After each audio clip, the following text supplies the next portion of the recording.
¿Qué tal? Buenas noches. ¿Cómo les va? Bueno, un poco de música.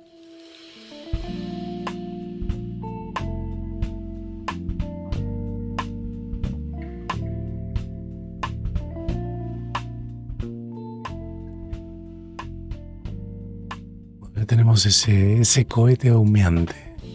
A ver, ¿quién es el primero que aparecía? Gonzalo Sosa, que saludaba a Marina, Alfredo Bonet, Rosana Chávez, Miguel Ángel Tetti.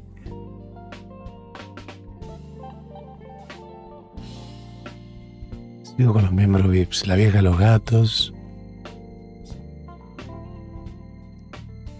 HSLSA, que saludaba también. Un montón de gente, ¿no? Ginette, Ricardo ATG, Martín Fortain, Munator 1973, Gonzalo Sosa, que dice buenas noches Dani, te mando abrazos muy grandes.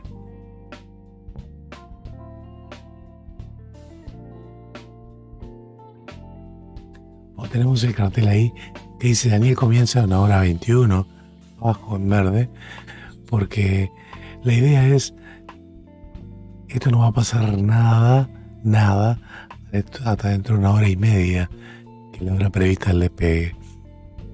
Vamos a tener el cohete, va a estar Tim hablando, va a aparecer Tim que no para de hablar, ya lo sabemos. Ya conocemos el cohete, está en la descripción en el video, quien quiera saberlo. No tiene sentido que esté hablando, me encanta, ¿sí? Pero voy a aprovechar a descansar un poquito, a descansar acá, voy a estar en el chat. ¿Ah? Otra noche que se pasa de largo, y otra noche que ya estuve enganchado con las series, todo el día con el sim de Racing. Digo, en un momento tengo que parar.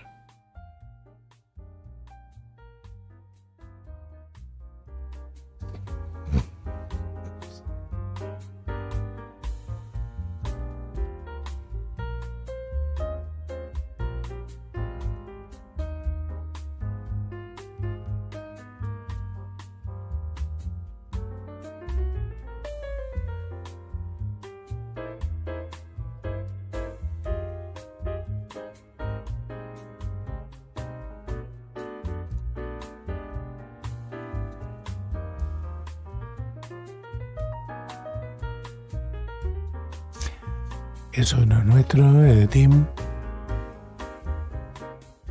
Se ve que Tim está con algún problema de internet, ¿eh?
Pregunta si vi las imágenes. J pregunta si vi las imágenes del impacto dimorfo que captaron el cable web. Sí, la vi. Qué raro que la del web inclusive no está centrada, ¿no? No sé en qué la rara.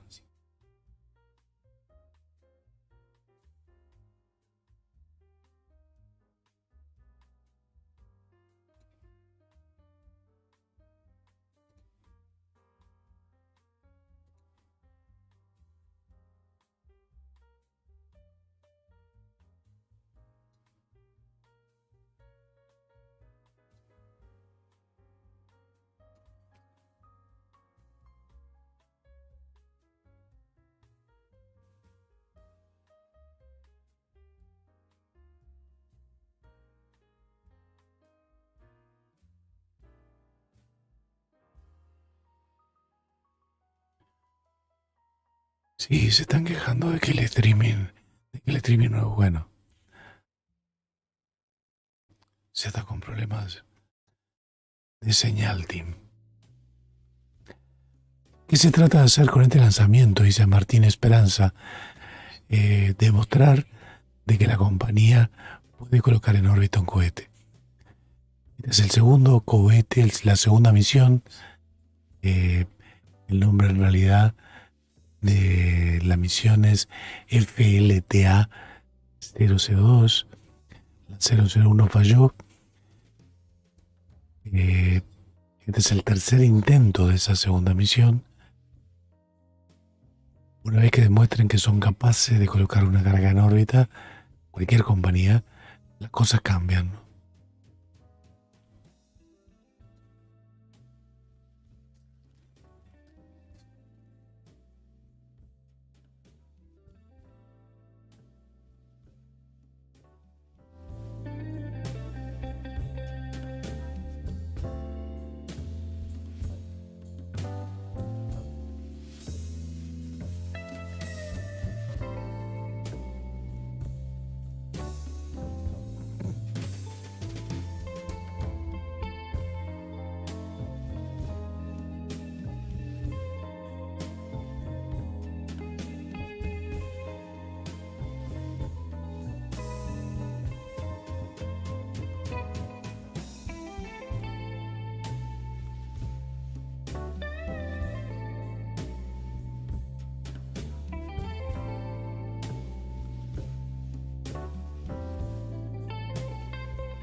Cero latancio.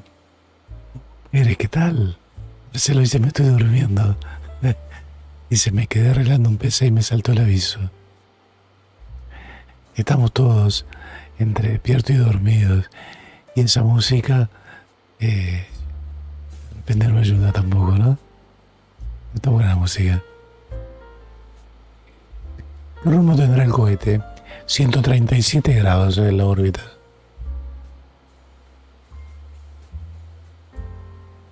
No lo vas a ver. Lanzan desde Vandenberg, California, con 130 grados de inclinación.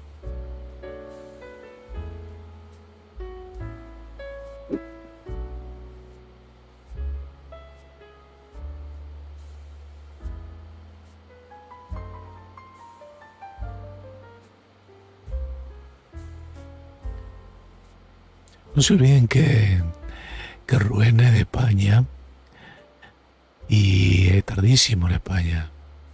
Hace rato.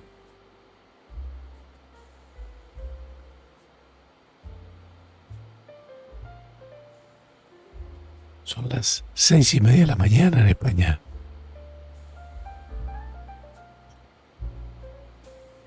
Laura M. le dice, buenos días, desde Isla Mallorca preparando el primer café.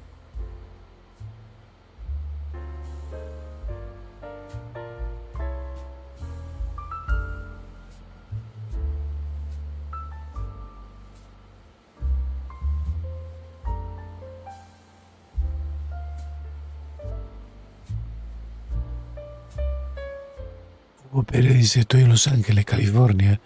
He visto otro lanzamiento de SpaceX, pero este no sé.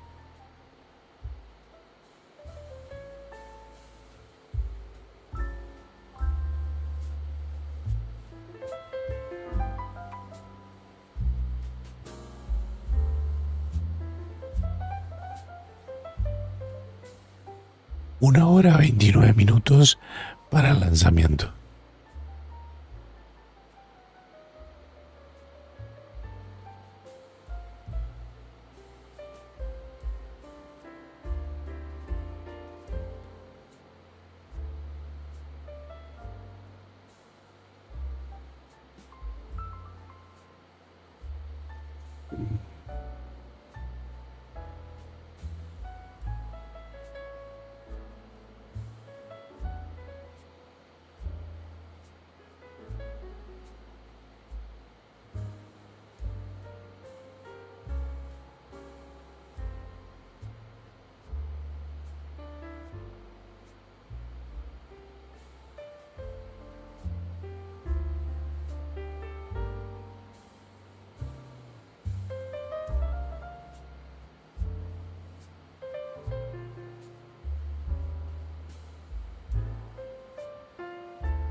Ese sonido es lo que escucharíamos si estuviéramos cerca del cohete, tal cual como se ve la imagen.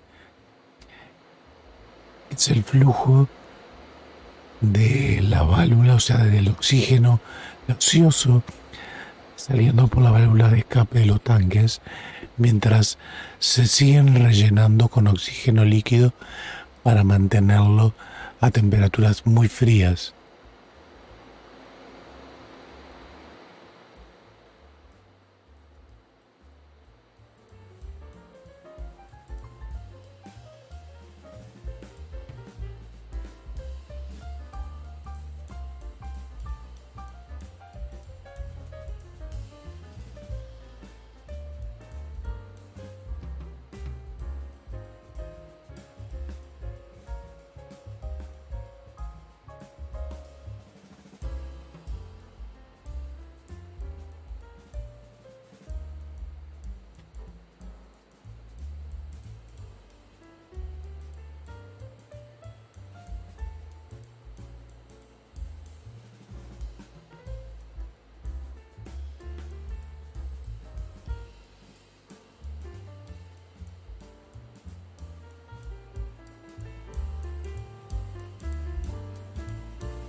Acá estoy, aparecí justamente porque veo una pregunta de Hugo Pérez que me parece muy interesante. Dice, ¿cuál es el rumbo que normalmente SpaceX usa aquí en Vandenberg? No lo recuerdo. El de hoy, esos 137 grados, dice, son contando antihorario desde el norte porque dicen que pasará por debajo de las islas Hawái. Hawái. En realidad, eh, el plano de inclinación de la órbita, o sea, del satélite o la carga que van a poner, que generalmente es la del lanzamiento del cohete, a menos que haga lo que le llaman la vuelta al perro, que es una curva luego de lanzado, es el ángulo determinado entre el ecuador y el plano que contiene la órbita. Se encuentra entre 0 y 180 grados y es en sentido antihorario, desde el plano ecuatorial de la Tierra, en el nodo ascendente de la órbita.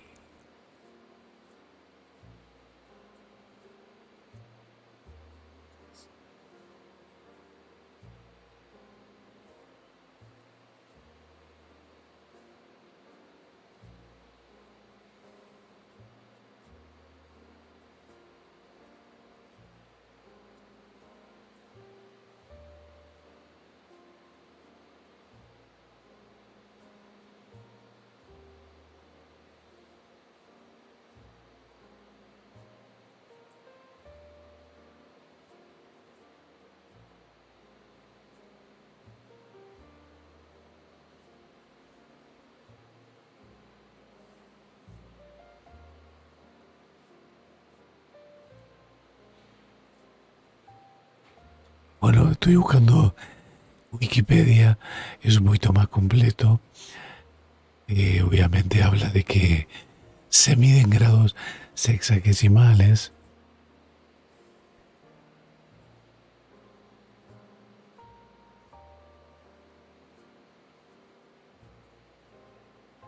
Muy genérico, en realidad habla sobre inclinación orbital.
everybody, it's me, Tim Dodd, the Everyday Astronaut. Welcome again to Vandenberg Space Force Base in California. Yeah, it's a little bit less chilly tonight, which is nice for me, sitting out here. But you know what? What's important, as you can see in our video here, we do have a rocket with some fuel on board, with propellant on board, looking good for a launch attempt tonight. So yeah, I think it's gonna happen. I feel good about this. So let's go, and luckily we're not working any weather issue constraints. There we are 100% go for weather. Prop loading is in progress, and we'll see how we do. So let's hop on over. We're gonna, of course, as we do on this show here, anytime you guys have questions, a lot of the questions you guys ask in chat is fun. I like watching you guys talk in chat, and a lot of the questions that we get, you can have answered by going to a little website called everydayastronaut.com. And there you can click on upcoming launches, and you can read through some of our pre-launch previews. So today, of course, the pre-launch preview for this is FTLA002 to the black. So this is going to be taking off. Here's the deal, guys. It's going to be taking off in October. So hopefully Scrubtember is over. As you guys know, there has been a whole just ridiculous amounts of scrubs throughout the month of September in the spaceflight industry, except for the Delta IV Heavy. Props to Delta IV Heavy. That thing got off the ground right away. So, but in general, it has been a month of just a lot of things. But now, this baby is looking to launch in October, which we're going to call Launchtober, because that's what I'm talking about. Taking off at October 1st, right after midnight here, local time, on the West Coast, Pacific Daylight Time, which would be 7 o'clock UTC. There is a 2-hour launch window. So there is 2 hours. If the team is, working any issues or whatever, they have the opportunity for 2 hours to be able to reset. We saw them reset last night, and they got all the way to engine ignition last night. And then the official word is basically there was a sensor on the engine, on one of the engines, that just didn't like what it was seeing, so it triggered an automatic abort. Of course, that's to keep the rocket safe, the launch pad safe, everyone safe. That's exactly what it's designed to do.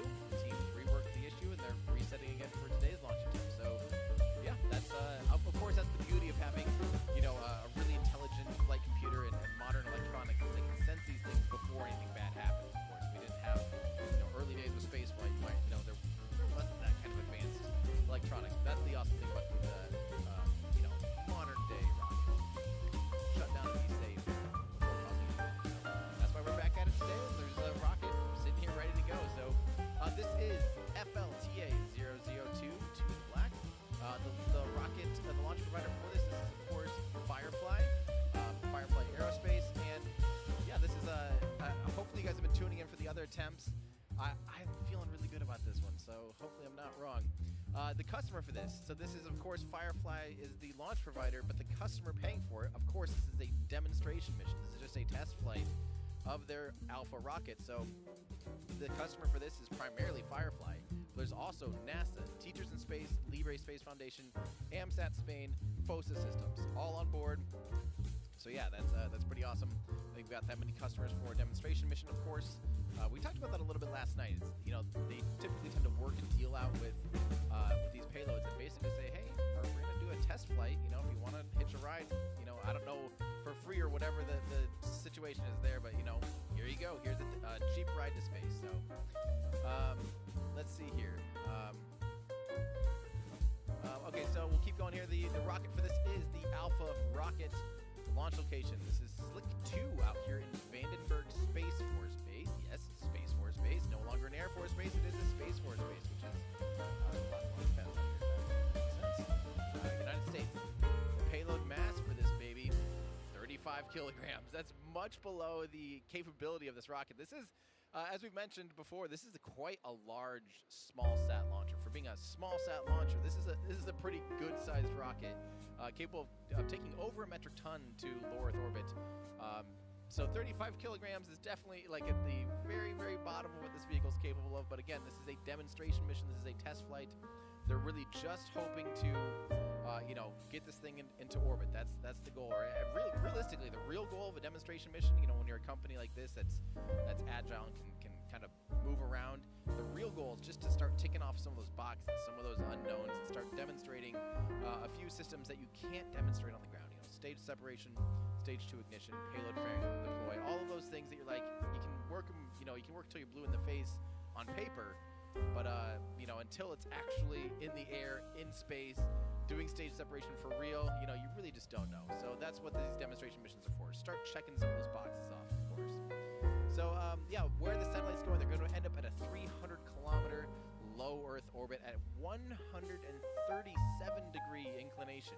So yeah, that's, for those of you that maybe have played some Kerbal Space Program, you might know that's very unusual. It's actually a retrograde orbit. That's an orbit that's going backwards against the rotation of the Earth. So that's something very unique. I personally have never seen a rocket fly retrograde. So this will be a first for me. This will actually only be my second launch to be able to see from Vandenberg.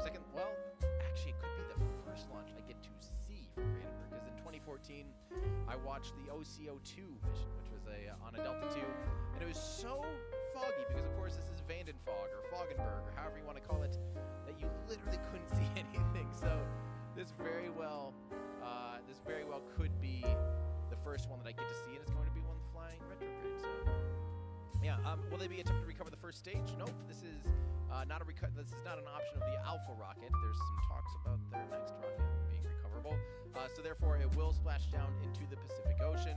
Will they attempt to recover the fairing? No. Again, that's not something that is currently done with Alpha. But the weather, again, 100% go. We'll probably update the website here. As far as I'm hearing, it's 100. So, all right. So this will be the second launch of the Alpha. It's the second launch, you know, of the Alpha altogether, because they launched for the first time last year. The second launch for Firefly. This is their only rocket currently flying. This is the first launch of Firefly in 2022.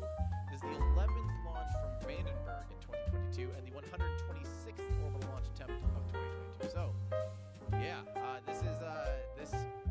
yeah, I'm feeling good. We'll see though. I hate to say, like, I don't want to say that I've got any kind of, like, what's that called?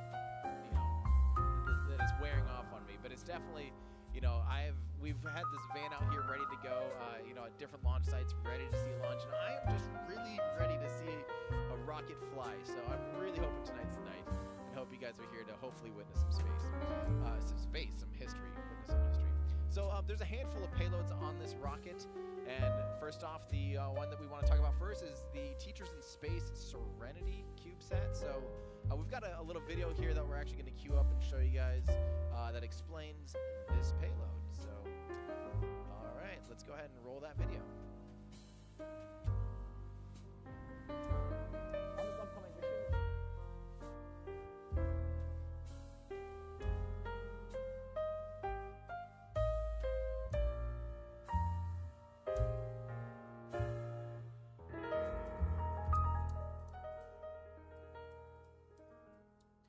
Videos de fábricas están muy buenos,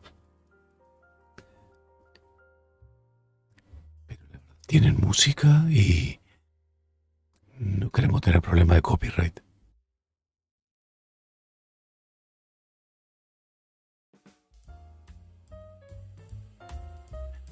Por eso está sin volumen.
Just read somewhere, I believe the FAA is trying to make it so there is a 5-year lifespan on satellites, and this is actually a perfect that satellites need to be able to deorbit within 5 years of their end of life, end of service, or end of mission. And so this is actually a perfect demonstration mission right here. This is a mission that's working on developing a way to be able to rapidly deorbit certain satellites, especially small sats and CubeSats. And yeah, let's go ahead and roll this video. We'll learn more about it. Here we go.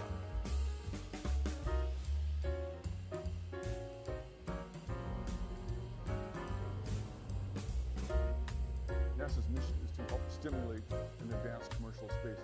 We collaborate with our young professionals within NASA, private industry, universities, and basically use this as a cauldron to advance a lot of technologies through experiments. In this case, it's helping to supply a very quick turnaround nanosatellite to the Firefly team. The Tech Education Satellite Series is a rapid proto-flight series of incremental CubeSat developments.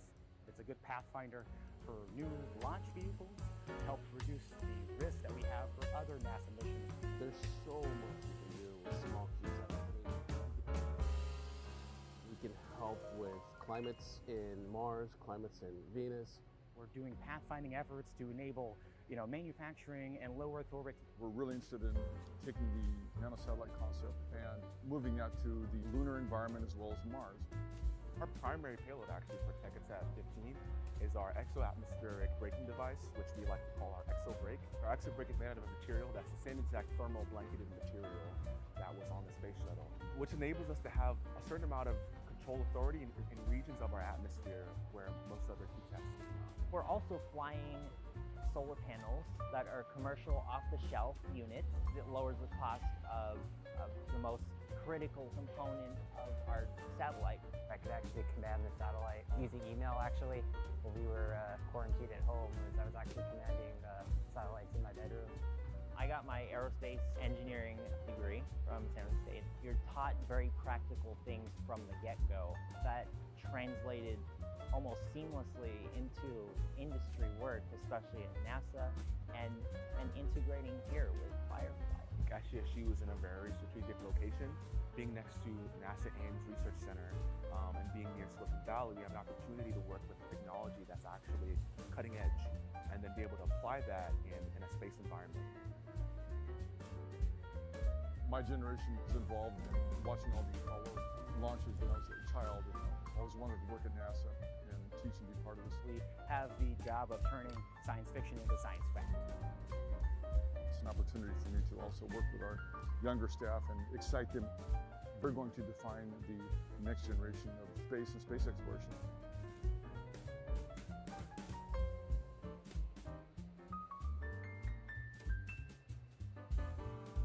So I'm gonna take a little break here and break from the norm. I gotta say, I got fact checked here by our friend Scott Manley. He's absolutely right, saying OCO2, the mission that I did see, was actually technically retrograde because it went to sun synchronous orbit, which is something like 97 or 98 degrees retrograde. So you're absolutely right, Scott. I did actually see a retrograde orbit, but this one's flying at 137 degrees. That is very retrograde. That actually flies like way out over the ocean. So you're right. Just had to send that. That's the beauty of that's actually what I love about live chat. Is like I learn a lot and I get corrected live on air, and that's the beauty. Because I'm just a guy just up here chit chatting. The other payloads on this rocket are the Libre Space Foundation Picobus, the Qubik 1 and 2, and also the AMSAT EA Genesis G Astroland 1 and Genesis J Astroland 2, as well as Fossa Systems FossaSat 1B. So yeah, if you want to read more about all these awesome payloads, remember to check out our website, everydayastronaut.com. Click on upcoming launches, and you'll even see things like the mission timeline. These are the things that we're expecting to see here today. So as you can tell, obviously we're well into LOX loaded. You can tell that you can see below me here, the rocket is mostly white. Despite this being a black rocket, you see a lot of white. That is the liquid oxygen being so stinking cold that it literally has a small layer of ice on the outside of the rocket now, just from the humidity in the air, which, trust me, there is some serious humidity in the air. It is basically borderline raining out here, but despite that, the actual weather is totally good. We're just like in a cloud, living in a cloud. But yeah, that's what we can expect for the rest of this launch. If you guys want to read more and more about this, you can head on over to everydayastronaut.com, click on upcoming launches, and you'll see this article. This one was written by Florian. So please, everyone, say thank you to Florian and say thank you to our website crew who makes this stuff happen, along with the whole rest of the team. There's a whole team having to make me, helping me make a show possible. So yeah, all right, let's pull up the big old rocket cam. I gotta just check out on this thing and look at that. So right off the top, I gotta say, you know, people always ask about the condensation. On a night like tonight, boy, can you see condensation pouring off the rocket. That is totally normal. Again, I feel like I have to explain this over and over, but that's why we're here. We're here to help you understand what's going on and you know, help you.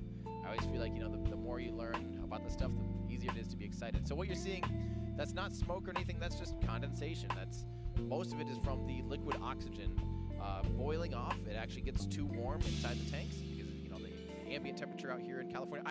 I did a quick in my head conversion last night, and I said it was about 60 degrees Fahrenheit. And I think I said it was 20 degrees Celsius. It's more like 10 degrees Celsius. So yeah, it's fairly warm compared to the temperature of liquid oxygen, which is about minus 183 degrees Celsius. And as it boils off, as it turns into a gas, it expands about 1,000 times. So you will see the rocket just continuing to vent out really cold gaseous oxygen. And when that comes in contact with the air, it makes for those beautiful clouds. So that's totally normal, totally fine. So just a fun thing to kind of look at and keep in mind. Man, I love how that shot, you almost don't see the rocket because it's just, there's so much condensation around it. But yeah, that payload fairing. I love this shot. Is really fun too because when it currently you can kind of see on the right side of the rocket there, that is the strong back, the thing that holds on to the rocket. And when it lets, there's little clamp arms that are kind of holding onto it during most of the fuel up. But around T-minus 5 minutes, they actually open that arm up and then begin to recline the strong back, and that allows it for it to basically be in launch preparation, and that gives room for the umbilicals to be able to rip away as the rocket ascends. I just think that's super cool. So let's keep going here. We've got a handful of great questions from everybody. Quick reminder, of course, you know, if you guys have good questions, like, you know, as our mods caught the correction there from Scott Manley, feel free to just put them in chat, and if you ask a good question, we'll hopefully have some time to address it on air. So, and I guess even before we really start the show, I better start off again by, I have to say this, and this is just from me. I swear the people at Firefly do not ask for me to say this.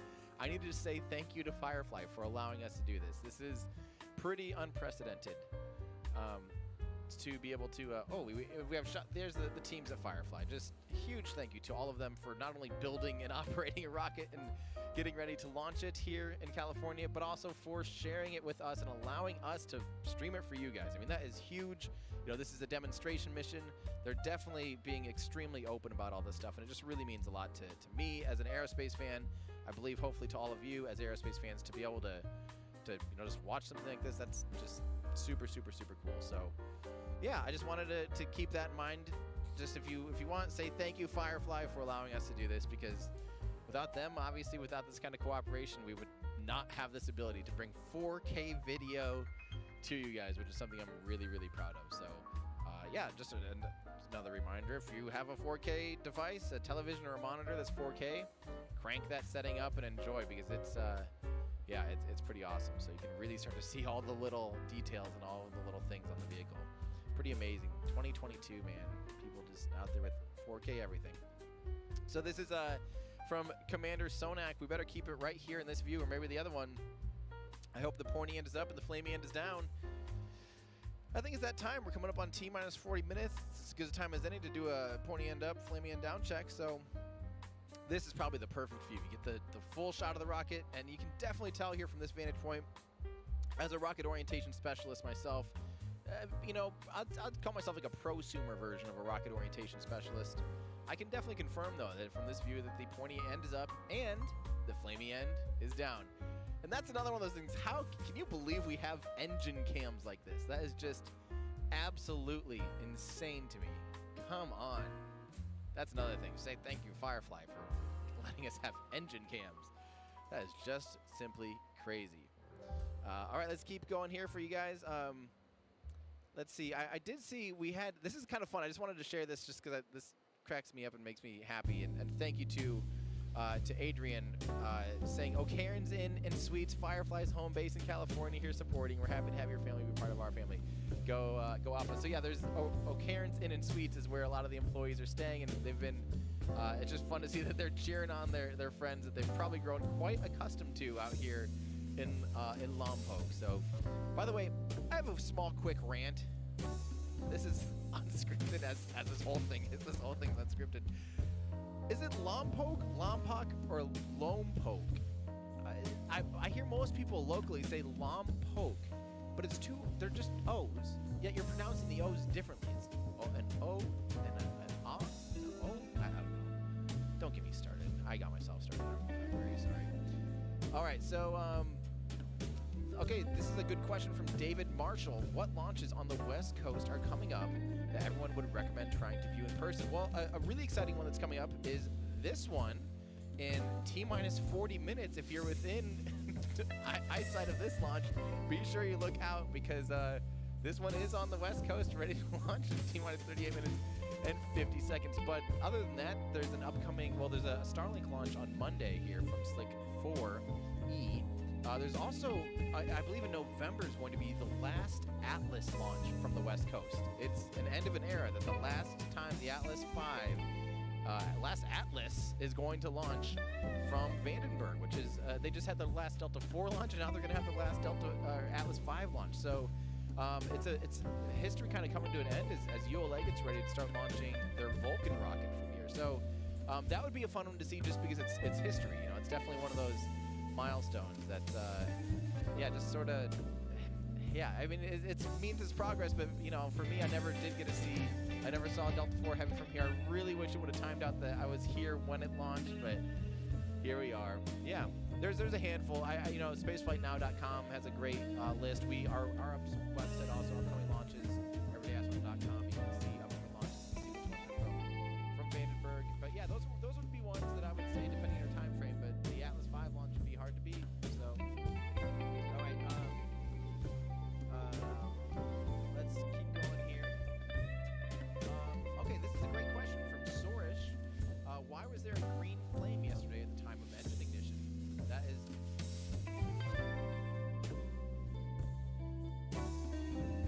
fantastic. That's a pyrophoric fluid called TTEM, triethyl aluminum triethyl borane. And what it is they basically will flow that into the combustion chamber along with liquid oxygen. Because it's pyrophoric, it means when it comes into contact with oxygen, it will spontaneously combust. It's kind of like, maybe you've heard of hypergolic fuels, and that's when the fuel in the oxidizer will come in contact with the combust. Some rockets use that as their entire fuel. A lot of rockets from the Soviet Union ran on hypergolic fuels, and a lot of in-space systems will use hypergolic fuels. But this is a pyrophoric, so it's kind of similar, but they just use it at startup to get a nice clean, get the engine going and all that stuff. And then once there's stable, once there's a constant flame, they start flowing fuel in. So the fuel has a an ignition source already, and they'll have a nice clean startup. So that is totally normal to see the green flash at the beginning of engine ignition. You actually notice that as well on the Falcon 9 when the Falcon 9 takes off, and when the Falcon 9 relights its engines. Like coming in for a re-entry or a landing burn, you will notice that green flash as well. And it is that same thing with TTEM, triethyl aluminum triethyl borane. Yeah, gotta just say thank you so much to Rock 86. I appreciate that. We're trying our best out here to just keep up the spirit. It is getting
Firefly is to make space for everybody.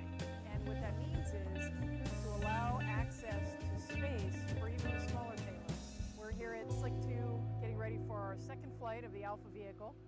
We're very excited about it. It's really been great working with the range and the base on safety, flight safety, public safety, pretty much in all aspects, getting ready for a mission.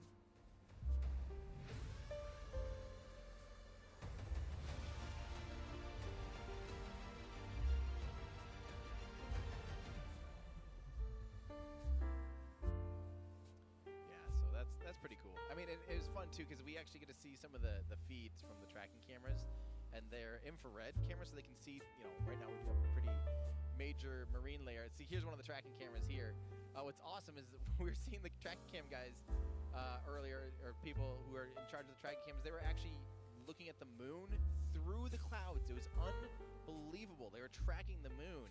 And not only was it smooth, but you could see straight through the clouds in really great detail. I know it doesn't look like a ton here because it is infrared, but when this thing lights up, we'll be able to see straight through the clouds because of these infrared cameras. So that's pretty darn awesome. I'm not sure we're going to see much here from our vantage point, which gives us a perfect question here from Orion asking, Tim, how far are you from the launch site? So we're about 7 miles, a little over 11 kilometers away from the launch pad here. Yeah, again, outside of an old NASA hangar, not a bad place to be. Yeah, it's pretty cool, but there's a little bit of a mountain in between us and where the launch pad is. The main thing is we had to be out here just to be able to, you know, tie into the NASA building for the fiber optic lines and all of the things to support the show here. But we should have yesterday when they did the engine ignition before the automatic abort, we could hear it. We could easily hear it, actually. It was quite a decent little rumble. So, yeah, I'm really excited because that definitely means when this thing lifts off here, hopefully in 32 minutes and 10 seconds, that hopefully, you know, we'll easily be able to hear it. And another fun milestone to look forward to, guys, we are about 12 minutes away from the go, no-go poll, so that should help us understand for sure where the teams are at and if they're working any issues, and hopefully we just hear a bunch of goes across the board, all green, and yeah, it should be pretty awesome. So, yeah, I got to thank Vanguard here celebrating 18 months of membership, saying Launchtoberfest. Now, that's what I can get behind. And again, remember, right now, at this exact moment, it is September, but the good news is the T0 is going to be taking place just after midnight, getting us firmly into October by a full, solid minute. And that's what I'm talking about. All right, also thank you, Zaria, for the tip. That's much appreciated. So, let's see here. This is a good question from Musical Wolves, our friend Musical Wolves. Thank you so much for tuning in. Always fun to see Musical Wolves in chat. What happens to the fairings? Do they splash down and sink since they aren't recovering, or do they burn up in re-entry? So most likely the fairings, which is the nose cone of the rocket, that's what, you know, encapsulates the payload. So inside that nose cone is the payload. One of the biggest reasons for these fairings is literally just to protect the payload from the extreme aerodynamic forces.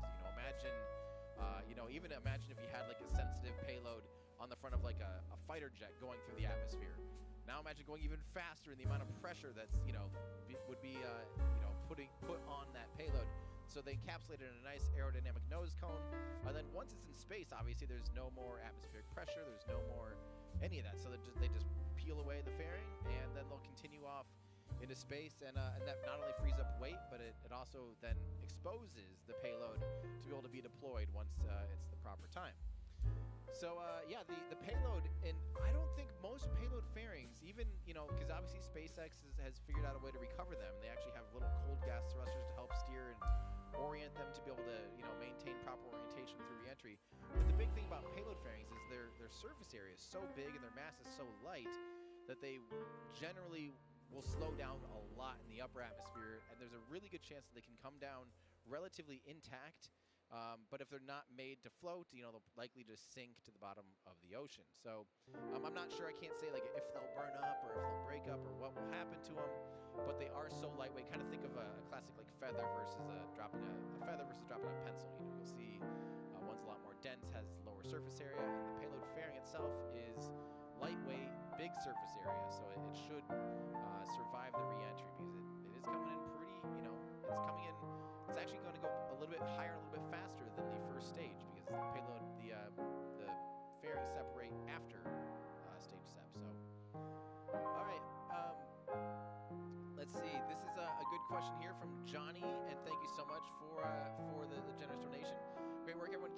going to end up, do you or anyone know about ice buildup on the rockets? Ice thickness and weight, how much shakes off during ascent?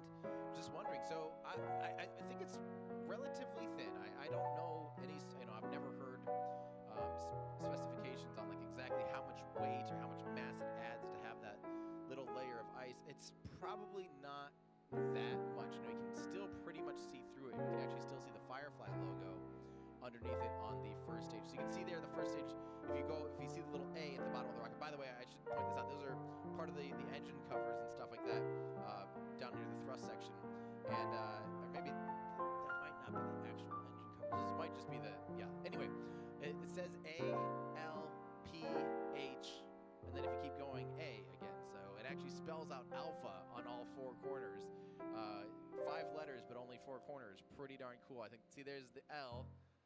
Yeah, I don't know if the other one will show it too much, but yeah, it actually spells out Yeah, there's H, so P is behind the transporter erector. That's pretty cool. We can almost read it all the way there, just straight from our camera view. So, yeah, so that's, what was I saying?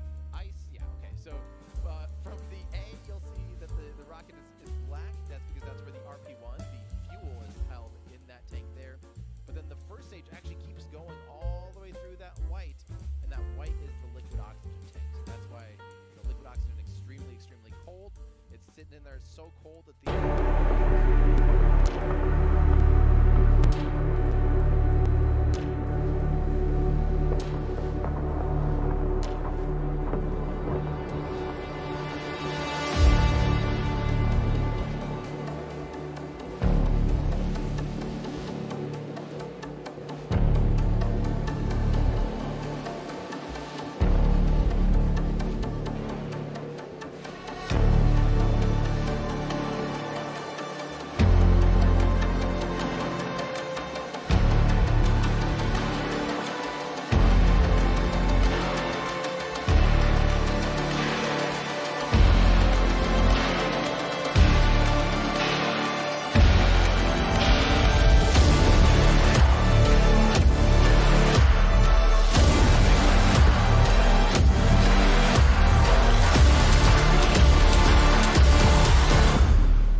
presentación es lo que corresponde cuando empezamos, ¿verdad?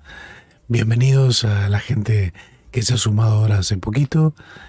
Ahí tenemos, ya hace rato que tenemos imágenes, hace rato que Tim me está hablando y no para de hablar, es increíble.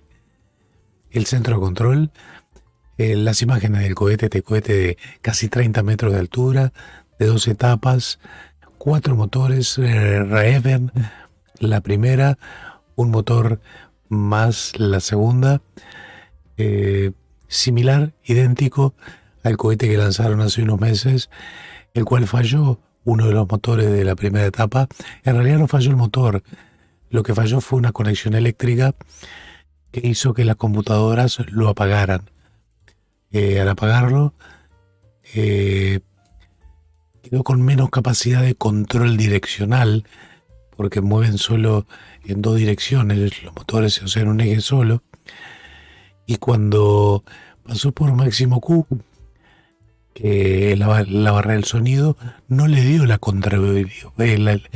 capacidad de control, iba a decir controlabilidad, no me sale, aparte me falta el aire, y empezó a desviarse. Entonces el range lo hizo detonar. Esa fue la explosión que vimos en el lanzamiento anterior.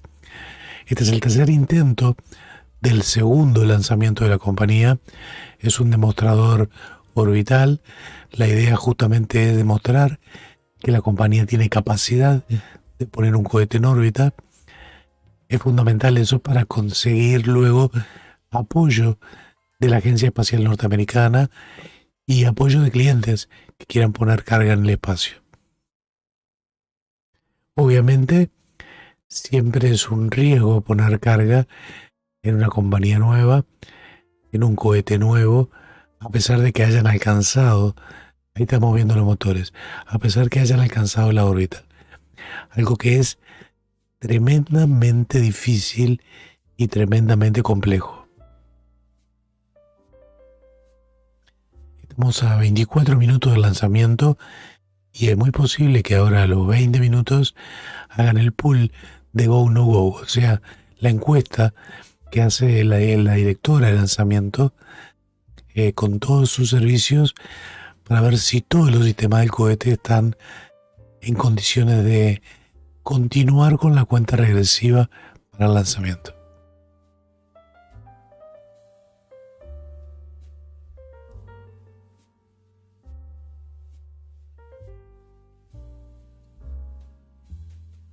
From Bob the Turtle, I appreciate that. 19 months of membership.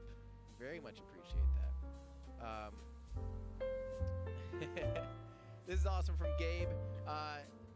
Fun little... my name's... Estamos a T menos 23 minutos en este momento. This is from an employee being there. They are... Varios preguntaban a cuánto estamos. Volví justo, parece, dice Miguel Ángel Teti. ¿Y las facturas? actually building these rockets.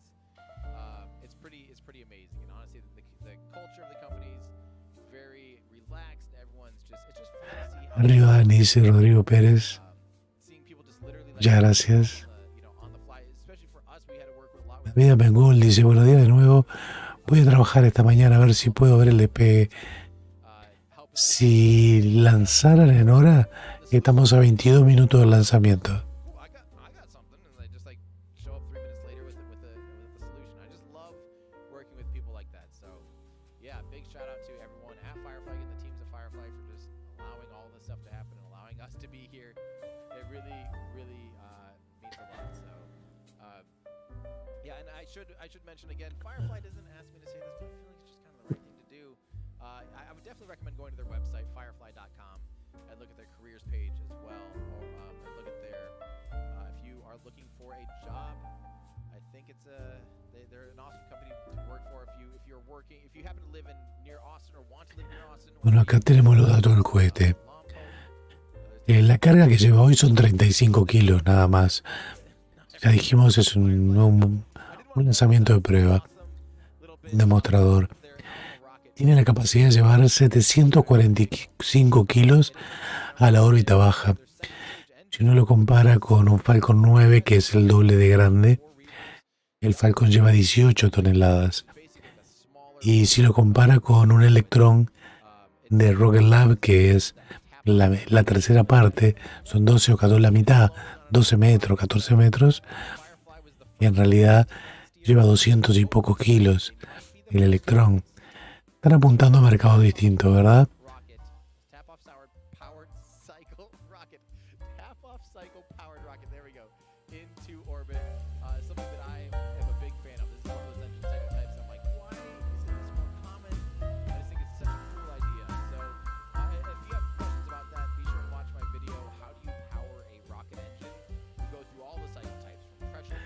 ¿A qué hora es el lanzamiento? En 20 minutos.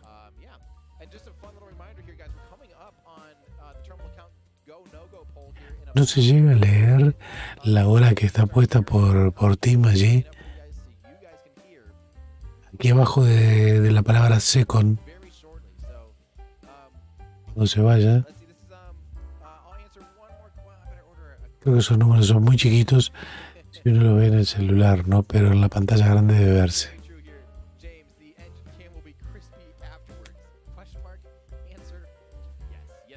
Gamba dice, genio Dani.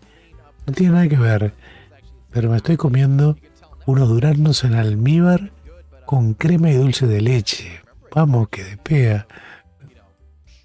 No lo puedo creer. Qué rico.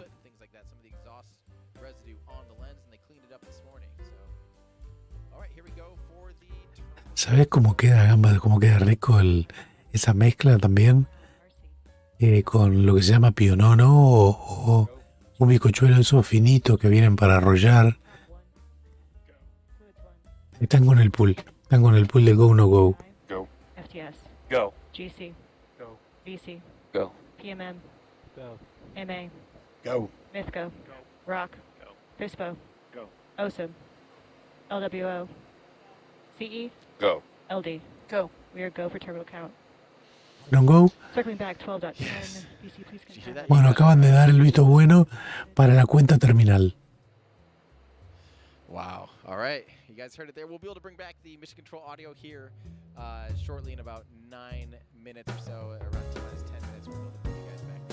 But audio for now, as you heard. Bueno, le estaba contando a Gamba de ese postre, cómo hacerlo. Estirás ese bizcochuelo bien finito, de esos que vienen de 1 centímetro. Le pasas todo dulce de leche, le pasas la crema doble batida, o sea, chantilly, crema doble batida con azúcar, y después le pones los duranos en almíbar en rebanaditas finitas. Lo enrollas todo y le pones un poquito de azúcar impalpable arriba y lo cortas en rebanadas. Es impresionante.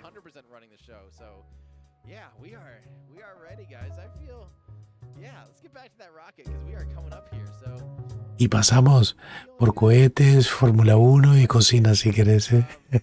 Qué loco. Este lanzamiento es en Vandenberg, California, en la costa oeste de los Estados Unidos.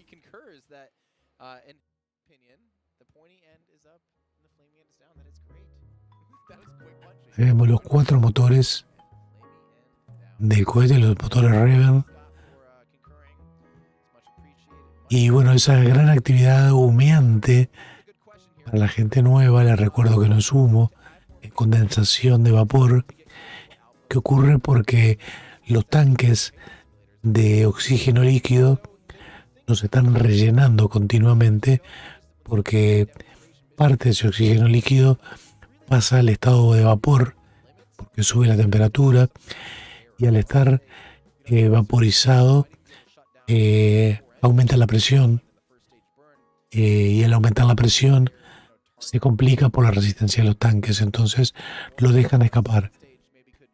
Pero a su vez lo rellenan con nuevo oxígeno líquido súper enfriado.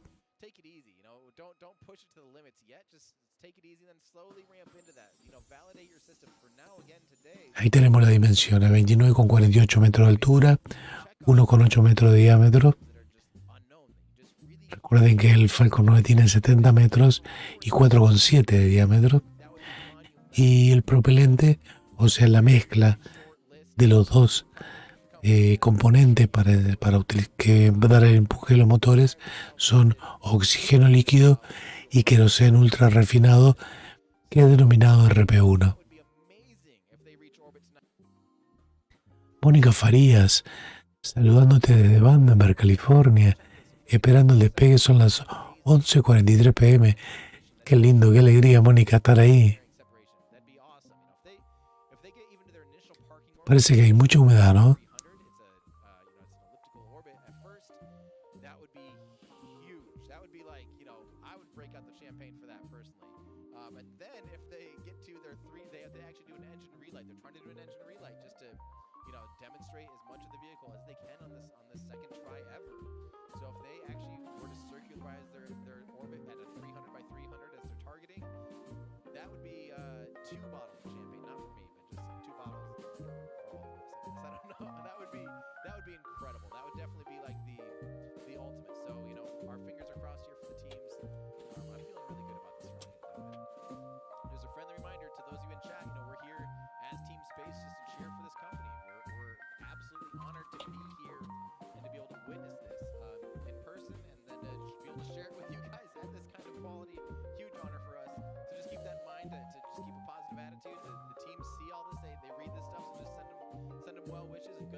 Davraf pregunta cuál es la empresa que imprime su cohete. Relativity Space es la compañía.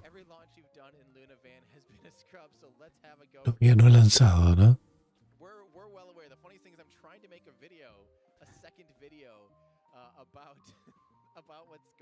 Juanse, ¿qué tal? ¿Cómo te va? Juanse CBA dice: buenas, amigo Daniel, se te ve bien, hermano. Acá medio desvelado, a ver qué sucede con este lanzamiento. Un abrazo, crack. Gracias a ti por estar acá.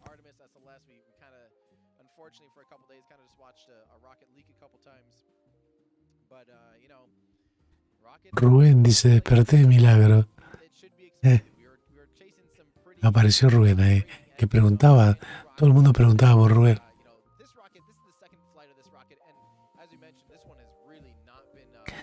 Navidad Mengol.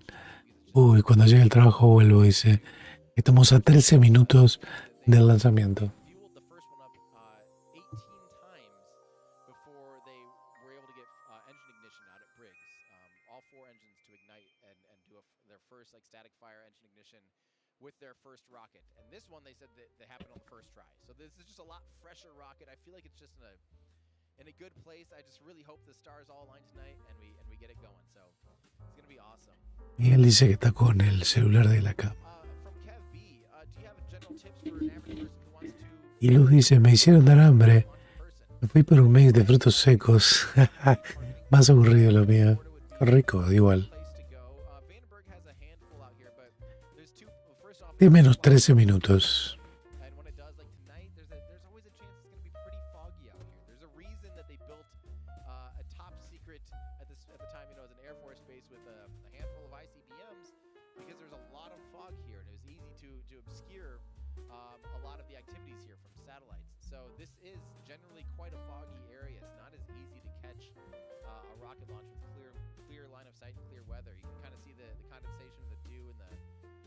There on our camera lenses as well. It's just, that's normal for Vandenberg. But Florida, on the other hand, they're launching like at least once a week in Florida, it feels like these days. It's ridiculous. If you go to Florida, hang out for a solid week, real good chance you're going to catch a launch, you know, especially these days, like something routine like a Falcon 9 launching Starlink. Yeah, playing around it. Make sure, my biggest tip for any rocket lover, if you're trying to go see a rocket, and let's say you have a week of time, then you know that start your vacation basically with the rocket launch at the very beginning of it. Don't try to don't try to book it where you're out in Florida for a whole week. You go to Disney World, you do all these things, and then you hope to catch the rocket. You want to plan for it, so it's better to be having it so you have the opportunity to catch it. You're there for a whole week or something. That's my advice. I am working at some point. We actually probably need to reshoot a handful of it, Ryan. The tour of Starbase. We based a lot of it on what's that one road called? Remedios. And that is that officially closed, or it's coming up on being closed? Yeah. So we did a little tour of how to visit Starbase, Texas, and we talk about how you can just stand right here, and we're just hanging out on Remedios Road, but that's in the process of being closed down. So, yeah. Here's from Scott Milley saying lone poke. I don't know. I hear a lot of people say lone poke, but definitely poke, not pock. I don't hear pock. Let's see here. Let's. Oh. Se dice, hagamos un término medio. Hagamos un término medio, dice Juanse. Le pongamos a esas facturas con dulce de leche una lluvia de frutos secos y listo, todos felices.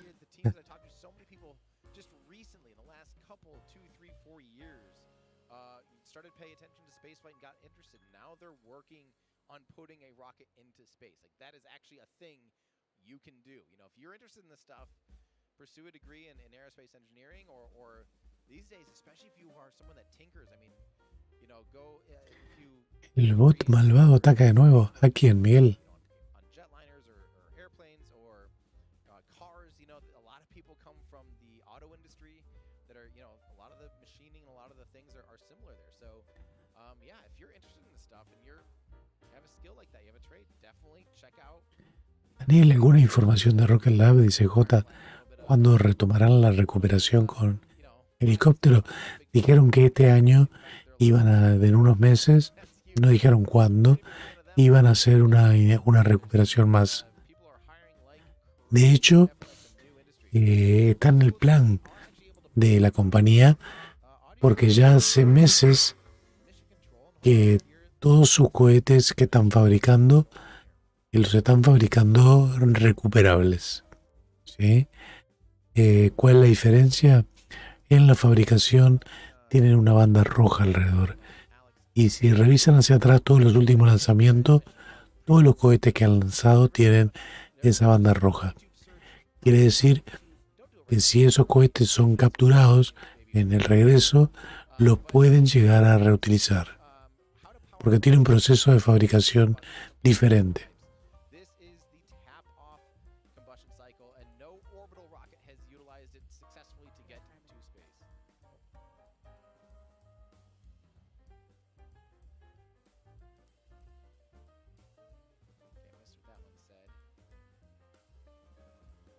Siguen apareciendo esos bots y nos tiramos todo de cabeza, ¿eh? Voy a borrarlo.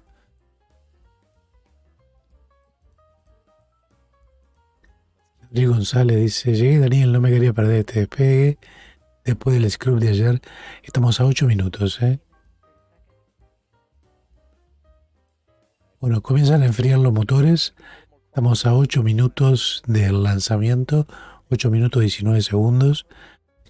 Este lanzamiento de este cohete de casi 30 metros de Firefly Aerospace en su segundo intento de vuelo orbital. Recuerden que falló el primero. Este es el tercer intento de lanzamiento del segundo. Esto sucede en Vandenberg, California. La inclinación de órbita es 137 grados. Y es un cohete de 2 etapas propulsado con queroseno ultra refinado, o sea, RP1 y oxígeno líquido.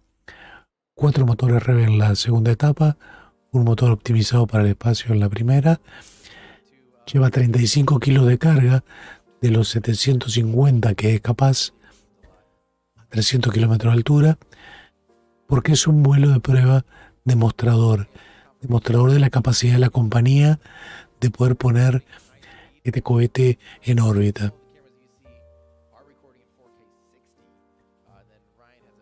Hace ya 15 minutos hicieron el primer pool, o sea, la primera encuesta entre los servicios del cohete, la directora de vuelo, y continuaron con la cuenta regresiva. Le dieron el visto bueno para continuar, el go, luz verde.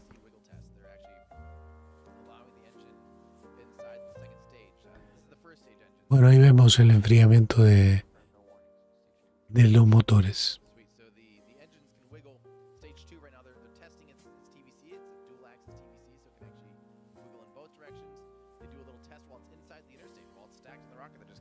To make sure it's good to go, and it sounds like it's 630 FSW. Sharp capture on the umbilical port PCAP server. Complete. Thank you. No idea what that one is, but it's complete. Bueno, Tim dice: no tengo idea de qué es eso, pero está completo, dice Tim. Pasaron a la potencia interna. ¿Qué quiere decir? Que el cohete ahora está trabajando con sus baterías propias.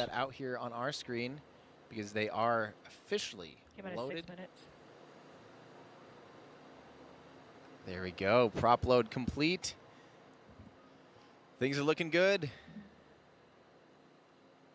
Let's see here. This is a good question from Mackie. Do they have cameras on the rocket? Yes, we're not sure how much downlink they'll have. ¿Sabes algo de Aerospace? Pregunta Augusto Manuel. Sí, sé. Hablé con Dan Ettenberg hace 15 días. Estaba en Inglaterra, pero no puedo decirte más nada porque no tengo autorización de Dan para hacerlo. Y más quedamos en hacer un streaming para contar un poco las cosas. Y bueno, se han complicado, ¿no? Del enlace, no hemos hablado. Bueno, ahí vemos que el brazo se reclinó ya hacia atrás para dejarlo libre. Oh, it's getting exciting. So I was saying in this shot you can see the yellow railing. Below that there's some concrete, and that's actually a giant pit. That's actually... That's the flame trench. Yes. So yes, we please run A2S VHR cycle. We do running A2S VHR cycle. We do have flame trench cam. T-minus 4 minutes and 30 seconds. RC, please pull the western range for concurrence with the T-minus 2 minute check. In work.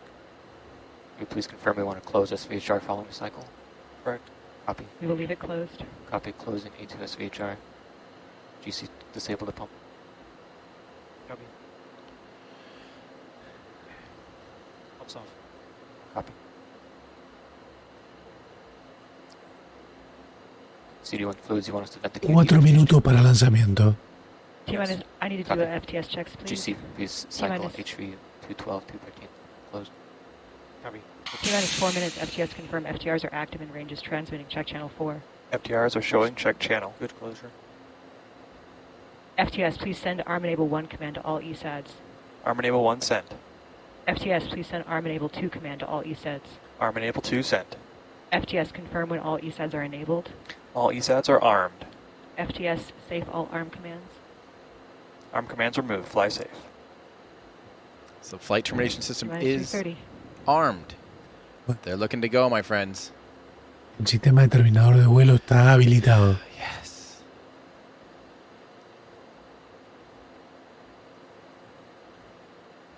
Tres minutos para el lanzamiento. Alex, Look at Alex all Pedeto that. pregunta cuál es la diferencia del motor optimizado para el espacio. En general, la parte de la tobera de Minus 2 escape. minutes, fuel bleed is starting. Prop, please confirm. This is prop visual confirmation of fuel bleed. Thanks. There will be a go, no-go at T-minus 2 minutes. Any no-go at this time will be an automatic abort. If Cualquier there's a no-go, please abort the auto. Cualquier no-go en este momento, dice, es un motivo para abortar. Y problema de internet de Tim. T-minus 2:30. 2 minutos 30 segundos, dijo, y el reloj dice 2:20.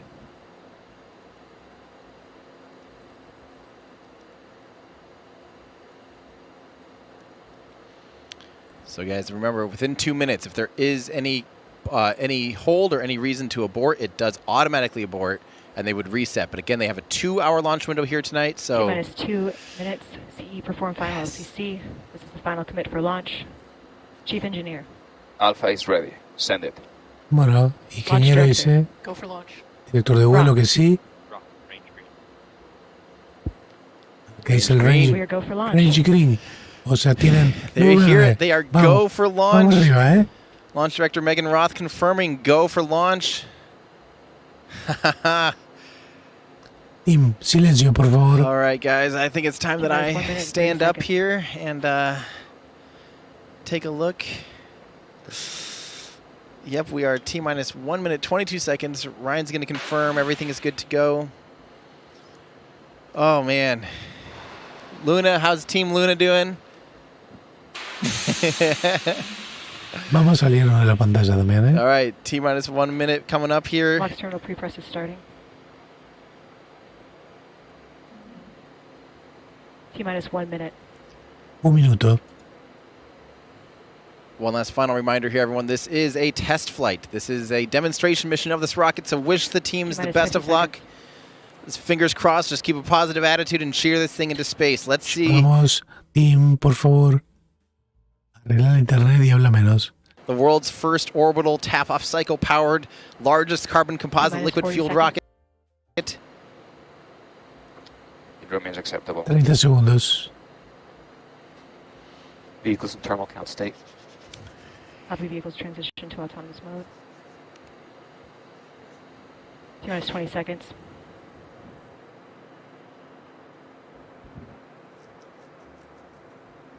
Here we go, guys. T-minus 10 seconds. 10 segundos. T-minus 5, 4, No puedo creer. No puedo creer que tiene este problema de internet con todas las conexiones que tiene. 3, 2, 1.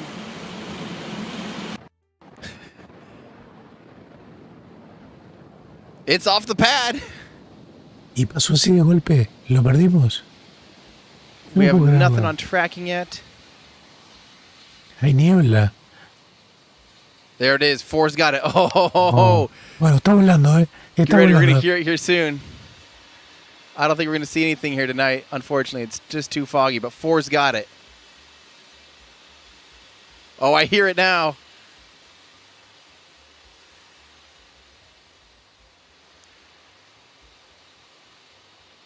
No hay telemetría.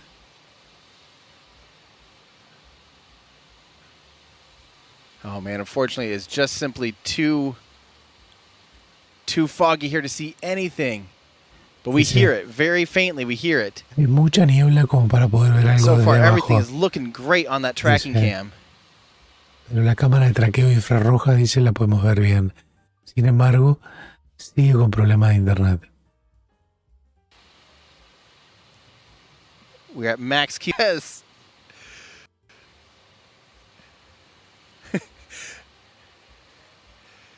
Oh, baby, look at that. It's looking beautiful. Oh, I can still hear it. Yes, Firefly. Good job, guys. This is awesome. No sabemos la velocidad, no sabemos la Very faint altura. rumble here in Vandenberg as the vehicle continues to ascend. All things looking good. We're coming up on the end of the first stage burn. Estamos The next llegando milestone we're going to be looking for is al final de la primera etapa. So main engine cutoff. All four of those reavers are hopefully going to be shutting down here just Están in a por couple of apagarse seconds here. en unos And segundos. then it'll be a stage separation and second stage engine ignition with that lightning engine. O sea, I told you guys. hay una it's October. separación y el encendido del motor de la segunda etapa, que es el lighting. Launchtober, baby. This is awesome. This is great for the teams. Look at that thing just flying fantastic. You can actually see the plume expanding because of the vacuum of space. Makes it so there's the exhaust plume just has no. Se abre más esos escapes porque bueno, hay cortado los motores principales y separación de etapas. That looks like second stage Sí, ignition. ahí está, y se ve el encendido. Y se ve el booster bajando, miren, miren. Wow, qué increíble. Yes, that is good. Y cámara de bordo. Yes, and that is Cámara de Los Angeles bordo. down there in the right. Increíble. Coast of California. Look at that lightning engine firing in space. Tap off power, baby. This is some history right here. Impresionante. Oh my gosh, that is fantastic. Tracking cameras out here with the 30th doing fantastic work. Oh man, this is just wonderful. Se veían las Next thing cofias we're gonna see, recién. hopefully, is Se veían las air separation. cofias. Dice que posiblemente veamos la. Bueno, esos son las cofias. Son las cofias. To me, hopefully good payload fairing separation. That is just awesome. Sorry that the downlink here might not be fantastic, as we mentioned. They are working with quite a limited, but there, that tracking shot Ahí is se sure siguen showing viendo us las something. cofias. Okay, I'm gonna sit down here. I am. This is awesome. This is great, great, great work from the teams. This is huge. Again, they're milestones. I mean, they're checking stuff off that list that they wanted to see. And boy, oh boy, are they seeing it right now. This is Sí, absolutely ha tenido problemas de internet todo el día. This just Y brings me todos so los much días. joy to see. I mean, this is not easy. I can't wait to see our high speed of this stuff, Ryan. This is going to be fantastic. This is some history here. Man, remember, if you are along in California, if you're in Los Angeles, if you're in somewhere where it's not foggy, it's too foggy for us here. But if you are, if you're out there in California, look west. Decent chance you'll actually see it. You know, this is a kerosene engine. This is RP1 Keralox. It actually burns quite bright. Decent chance you'd actually see it flying tonight. I'm excited to see. You know, Scott Manley mentioned that from San Francisco. Estima elevado suprema las retransmisiones de Daria. Some of that stuff. You know, when rockets launch out here from the West Coast, everything's Me da la impresión de que el realizador va a ser despedido y cerrar. No, genial.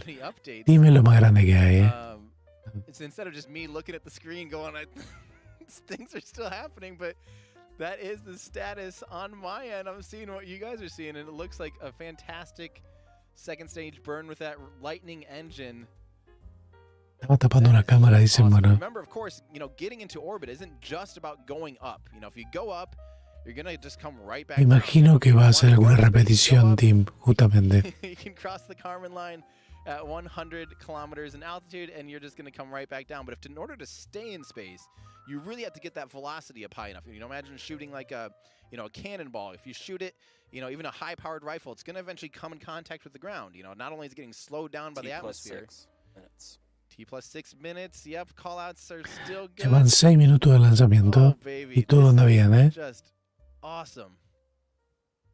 Oh man. So I realized we lost our audio probably because we did lose the camera. I mean, we might have lost it, but you know, it might have got unplugged or something.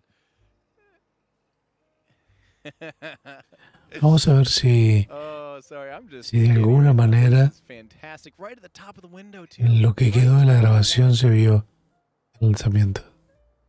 This is awesome. No. This is awesome. Again, I'm already No, en just su streaming huge no apareció. congratulations to the teams here at Firefly. This is absolutely incredible. It's so fun to be here and actually able to help capture history and share it with you TRS guys. LOS expected in 60 seconds. Hawaii AUS expected after a 2-minute loss of telemetry between stations.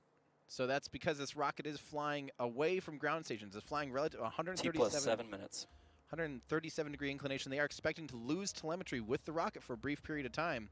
So they're coming up on that period where they're expecting to lose. Va a perder la telemetría, dice, porque como están volando hacia el oeste no tienen de dónde capturarla. Entonces van a estar a 2 minutos de que lo traquee Hawái. But second stage cutoff is coming up here in about 15 seconds already. 7 minutes and 40 seconds. Ahí se vio algo, sí. Sí, justamente.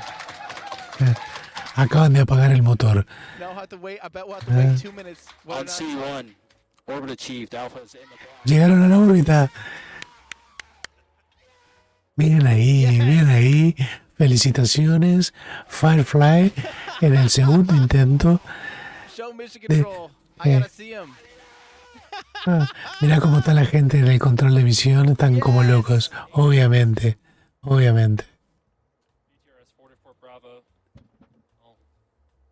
Yes. Obviamente esto para la compañía es brutal. Y que una compañía aeroespacial en su segundo lanzamiento alcance la órbita es brutal. That's only second time ever. Es descartable, este cohete es totalmente descartable. Preguntaba Mauro Rodríguez.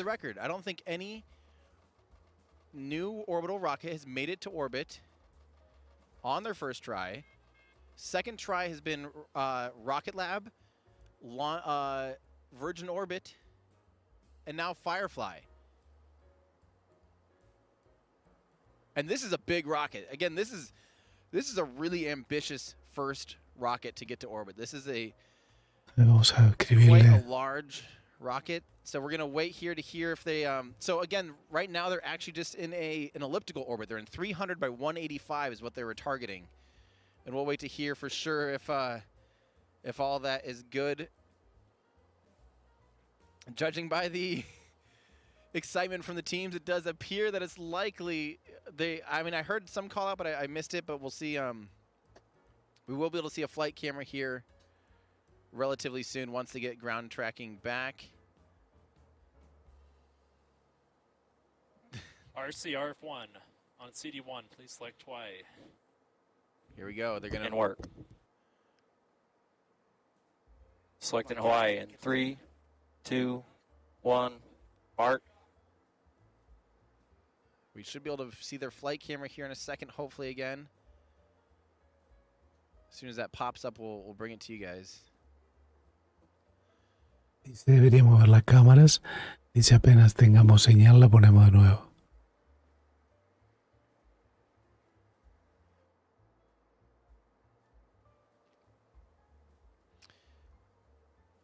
Let's see. We're going to bring up the flight camera even though it is currently frozen because that'll be a chance for us once that is refreshed. Sí, la cámara está congelada porque no se ha refrescado todavía. Still good after SECO, after second engine cutoff.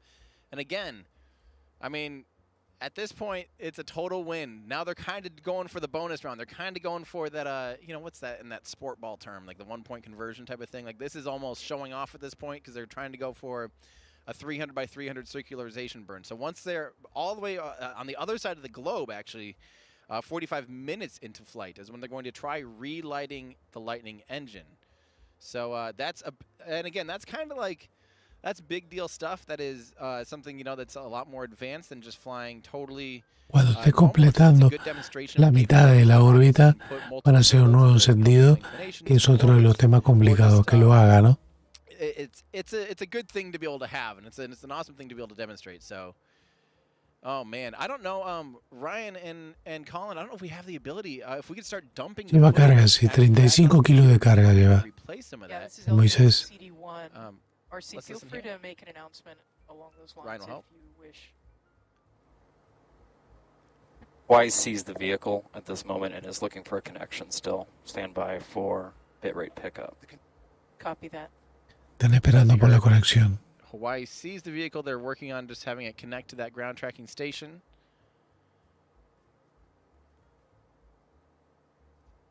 But still, I mean, honestly, again, even at this point, if say the worst happens, they don't, you know, if nothing ever comes out of it from this point on, that is still absolutely a success today. Just getting through all of those huge milestones, from obviously liftoff to maximum aerodynamic pressure. That's something that technically they did have maximum aerodynamic pressure on their last flight, but it wasn't the expected because the vehicle was underperforming. So therefore, you know, at some point it did hit its maximum aerodynamic pressure, but this time they clearly punched straight through maximum aerodynamic pressure. And this vehicle doesn't really throttle down through that, so it just literally punches through the sky, which is impressive. And then they had stage separation, great, beautiful stage separation. And then they went through and got to second stage ignition. That was fantastic. We could see that even in the tracking camera. You could see it blowing the first stage back. Wonderful tracking with the 30th out here. Just fantastic job from the range. And then, yeah, then from there, we saw good second stage burn all the way until SECO, second engine cutoff. No han conseguido todavía establecer enlace. Igual, aunque pierdan la señal, esto es realmente es histórico para la empresa. No small feat to be able to launch a rocket this big. So, yeah, again, huge shout, you know, for your first vehicle. This is an ambitious rocket to be flying for your first time. I'm just absolutely blown away. Let's see here. Let's get confirmation.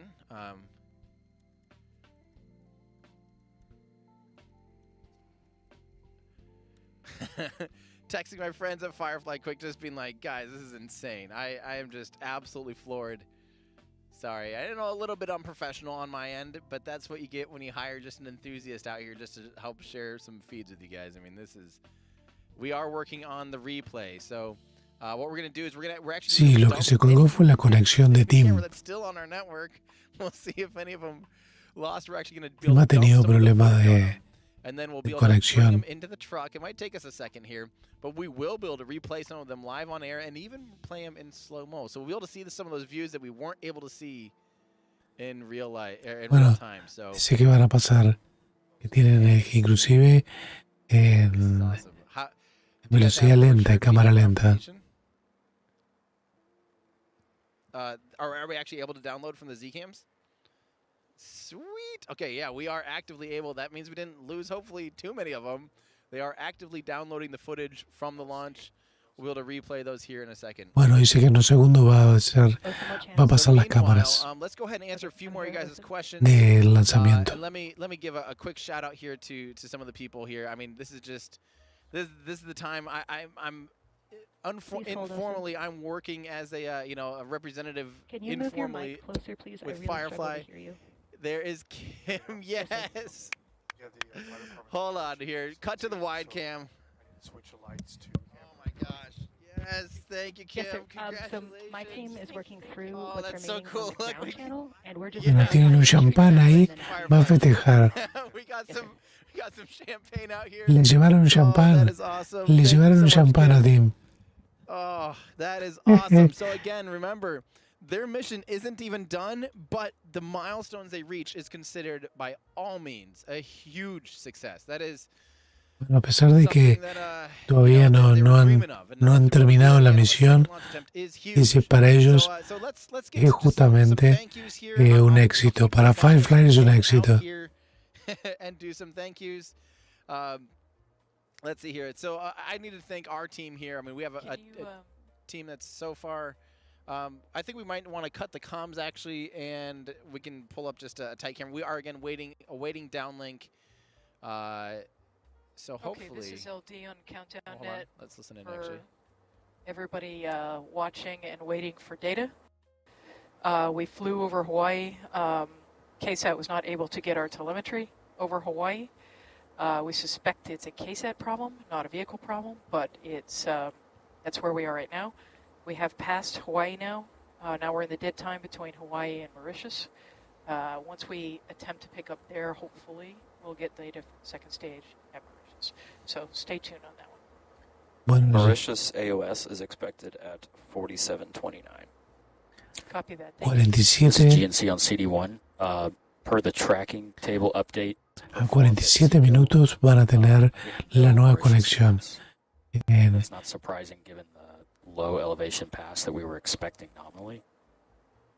Will we pick that up at Heart of Beastock? Dice que ya pasaron por sobre Hawái y no pudieron hacer la conexión con la telemetría. 750, copy that. Copy, GNC.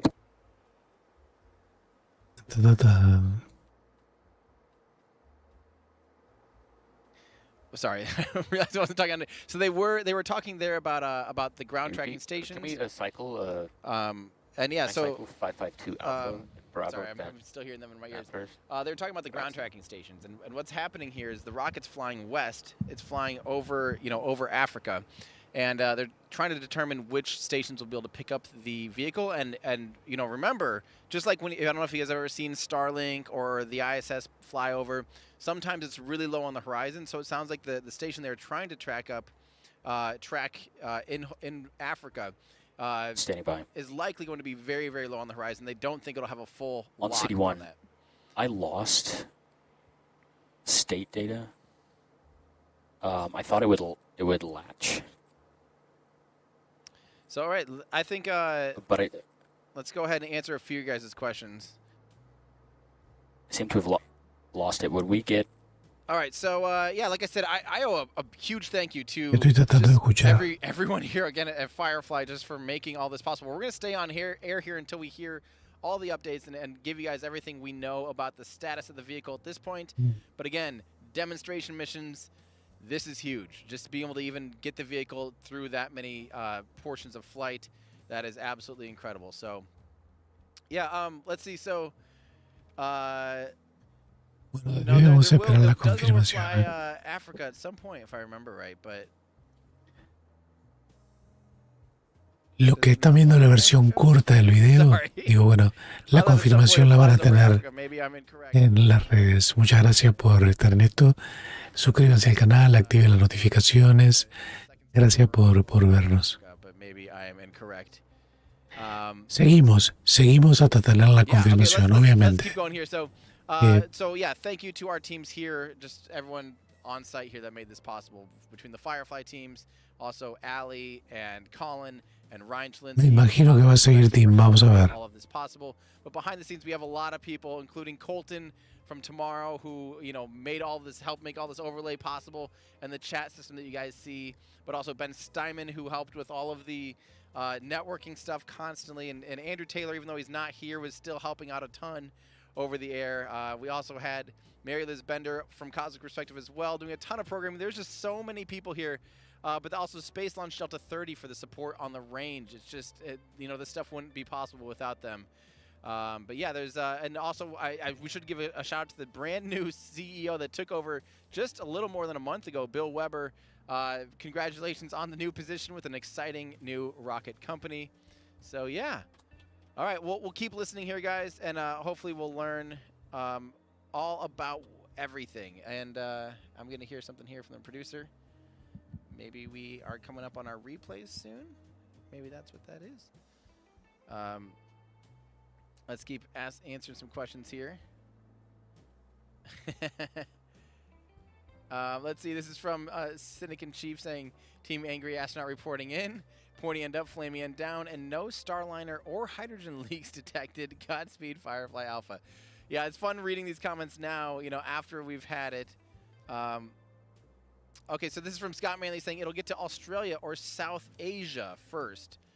That makes sense. Yeah. Sorry. Let's keep going here. We have Penny Watson. Thank you so much for becoming a new member. Oh, this is so cool. From Reggie Penguin. Shout out to Mommy Dave in Mission Control. Much love from your kids. That is really cool.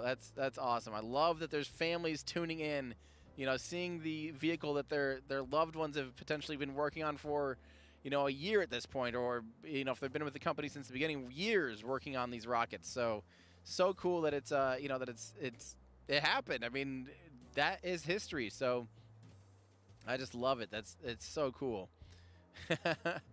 I'm trying to read through some of your guys' comments going back here.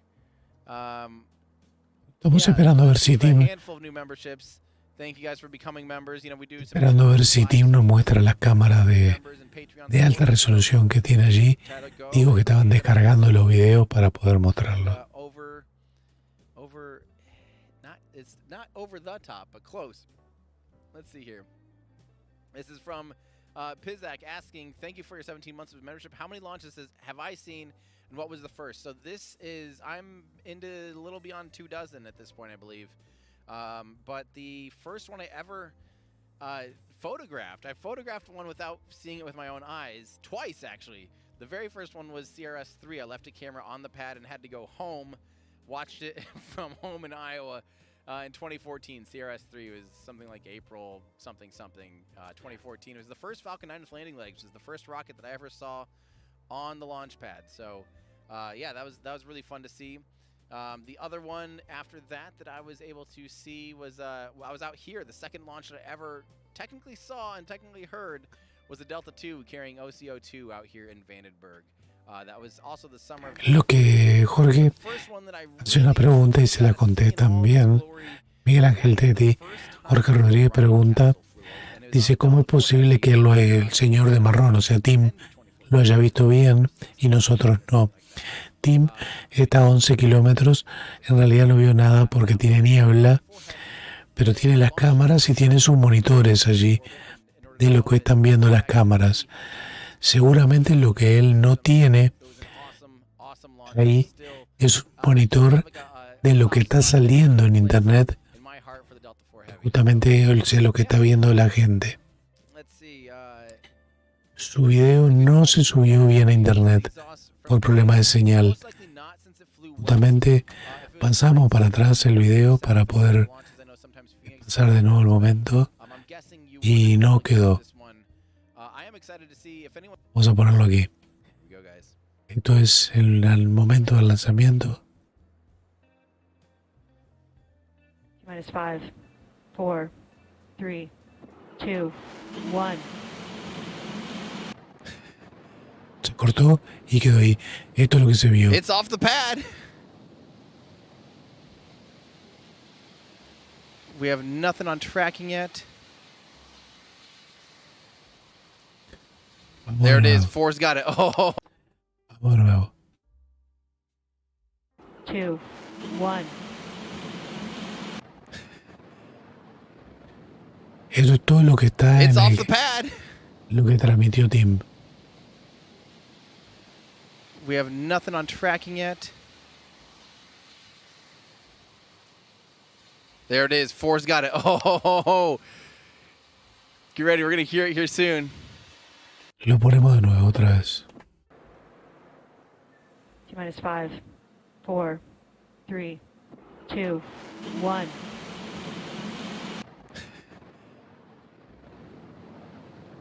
It's off the pad. We have nothing on tracking yet.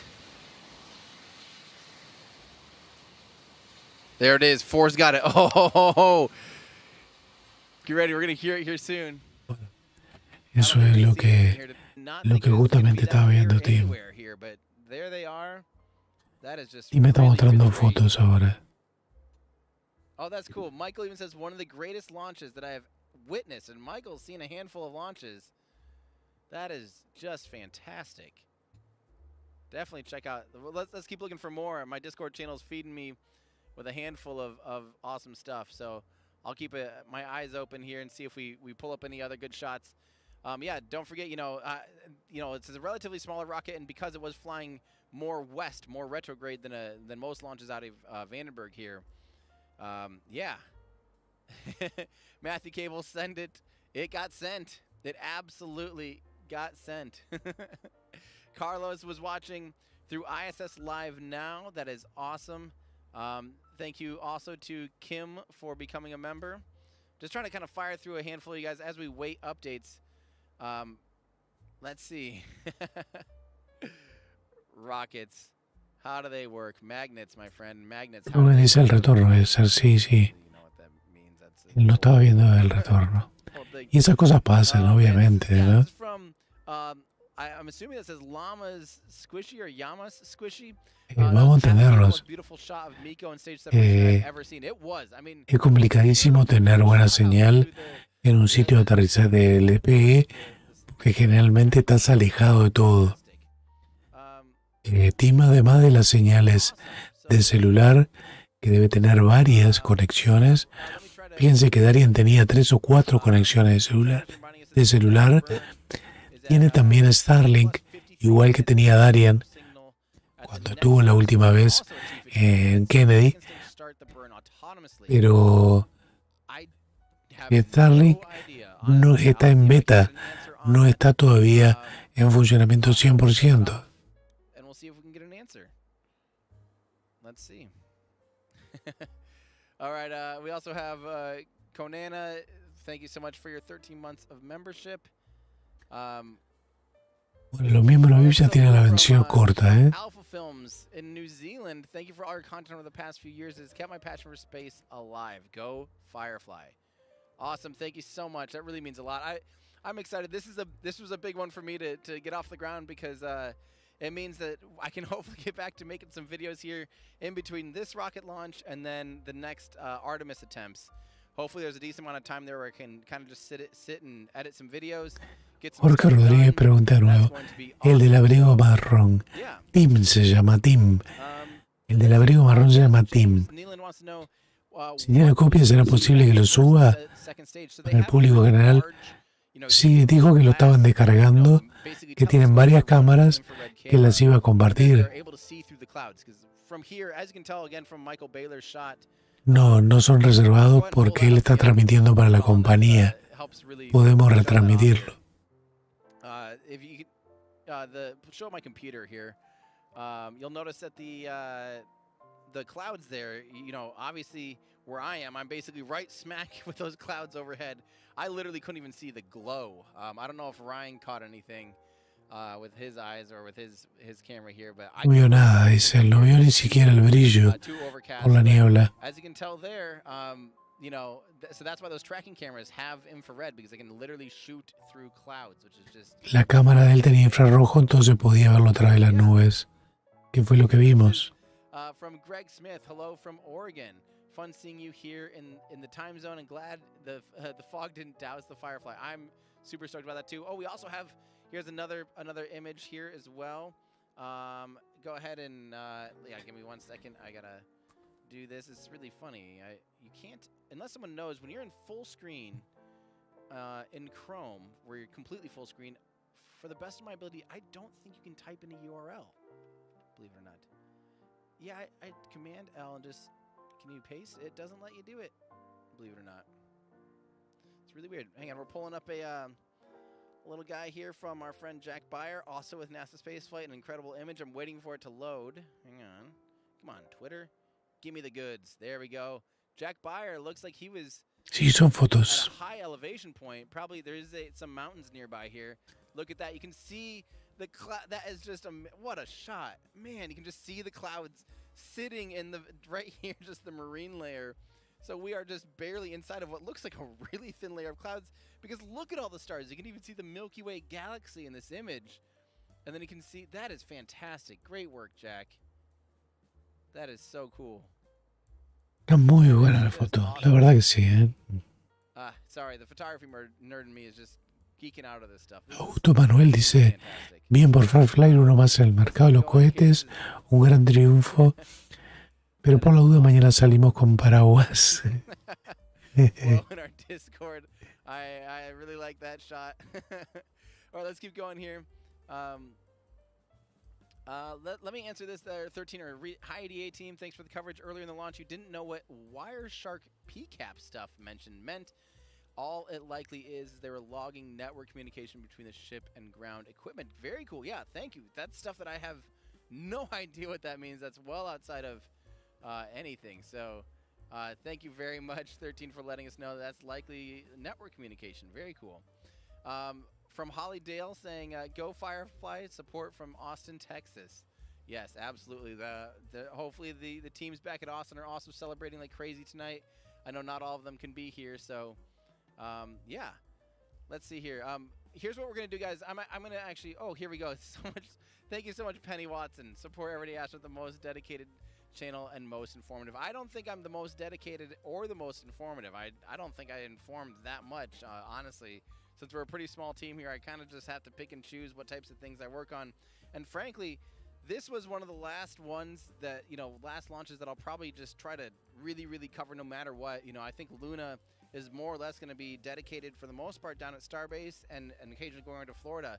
But this is one that I had to try out. The opportunity to put our cameras on a launch pad. I just had to go for it. But it's stressful, guys. I'm not going to lie. It's really... Luzabal dice que estamos acostumbrados a ver otra cosa y ya no podemos permitir estos errores. Bueno, sí, la verdad que Tim invirtió muchísimo dinero en Luna y en todo esto y le está cobrando a la compañía por hacer este streaming. Esa falla de internet que ya la tuvo el día anterior, que ya la tuvo hace unos días en el otro intento, quizás debería tenerlo un poco más solucionado, pero no es fácil, ¿eh? Firefly employee stealing the champagne that is sitting out here still. Man, those thieves, those naughty thieves. Well, guys, here's what we're gonna do. I'm actually gonna take just a little break here myself. And until we wait updates, and I'm going to check in on the. Bueno, dice que se va a tomar un break, o sea, va a hacer una pausa, pero me gustaría ver. Bring those up on air. Hopefully, we can point out some of the cool things that happened during launch. But yeah, I'm excited just to be able to hang out for a little bit here with you guys, and hopefully we'll await some new updates. So. Dice que van a descargar. Maybe I can't take a break. Do we have the pad just hanging out? I guess we'll show that. I'm going to take a little break, though. You guys are going to be left with a launch pad here. Maybe we'll put up a little message that's like, vehicle made it. Vehicle is in orbit, awaiting further confirmation. But, yeah. Here's a real quick update. This is an update. So in Discord, Trevor was asking if the burn is at 53 minutes and the acquisition of signal is also at around 53 minutes, can the second stage start the burn autonomously? Yes, the second stage burn, sorry, is autonomous. So it does not require any ground tracking to be able to do that. Obviously, ground tracking will allow them to confirm. La segunda etapa se prende autónoma, o sea, no precisa confirmación de tierra. It's just fun seeing the empty pad. But yes, the second stage burn to circularize into that 300 by 300 kilometer orbit.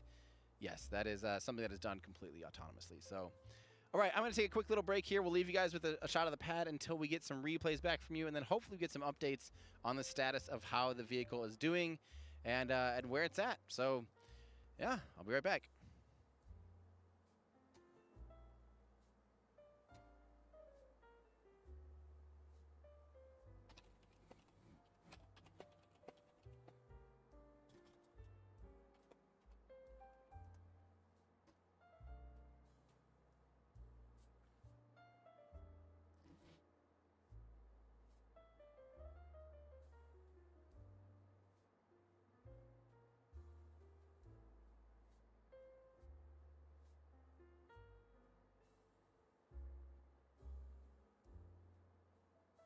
Estoy leyendo los comentarios que le ponen a Tim.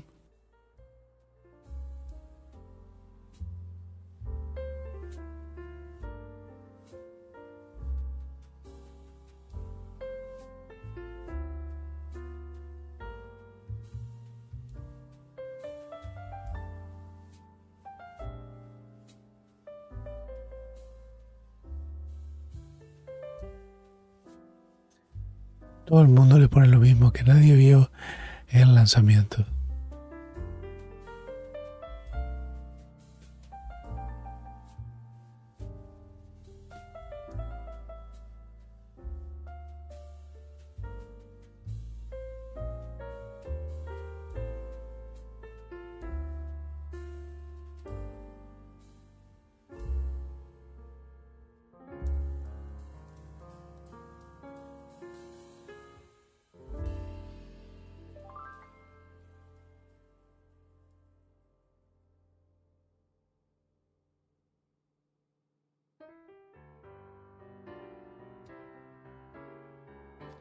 Bueno, lo mejor que tenemos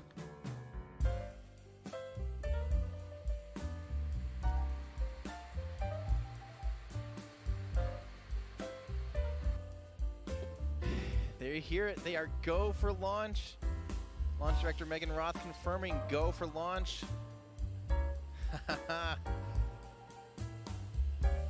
All right, guys. I think it's time that I stand up here and take a look. Yep, we are T-minus 1 minute 22 seconds. It's Ryan's Luna. How's Team Luna doing? One last final reminder here, everyone. This is a test flight. This is a demonstration mission of this rocket, so wish the teams the best of luck. Fingers crossed, just keep a positive attitude and cheer this thing into space. Let's see the world's first orbital tap-off cycle-powered, largest carbon composite liquid-fueled rocket. It remains acceptable. Vehicles in terminal count state. Copy, vehicles transition to autonomous mode. T-minus 20 seconds.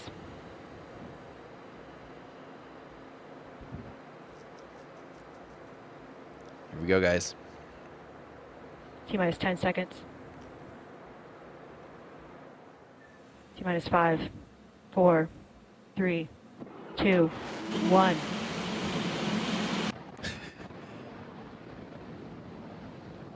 It's off the pad. We have nothing on tracking yet. No tenemos nada en el traqueo. There it is. For's got it. Oh. Y esta es una cámara de team que tiene infrarrojo. We're going to hear it here soon. I don't think we're going to see anything here tonight, unfortunately. It's just too foggy, but For's got it. Oh, I hear it now. Ignition. You can even see the booster getting pushed back. Ahí tenemos la separación de etapas y se ve el booster. That looks good. I don't know if we have an onboard. We do have an onboard camera. Yes. Y la cámara a bordo de la segunda etapa. Yes, and that is Los Angeles down there in the right. And the coast of Esto California. acá en la costa y esto en Los Ángeles. In space. Tap off power, baby. This is some history right here. Oh my gosh, that is fantastic. Increíbles. Esa cámara de él de traqueo está increíble. Una cámara infrarroja. Ahí se ven las cofias inclusive. Ahora se ven las cofias. Esto la verdad que esta parte está mucho mejor que lo que nos muestra a veces SpaceX. Si no fuera por el corte de señal que tuvo, esto sería increíble. La verdad que sí. But there, that tracking shot is sure showing us something. Okay, I'm going to sit down here. I am. This is awesome. This is great, great, great work from the teams. This is. Bueno, esta es la parte en que saluda a la gente porque alcanzaron la órbita. A pesar de que perdieron la telemetría, no pudieron tenerla en Hawái. Están esperando en Marruecos cuando pase por África para ver si la consiguen. Eso va a ser dentro de unos volvemos al directo por el tiempo en 7 minutos. De todas maneras la segunda etapa es autónoma y el segundo encendido lo hace autónomamente si todo está bien, ¿no? Obviamente.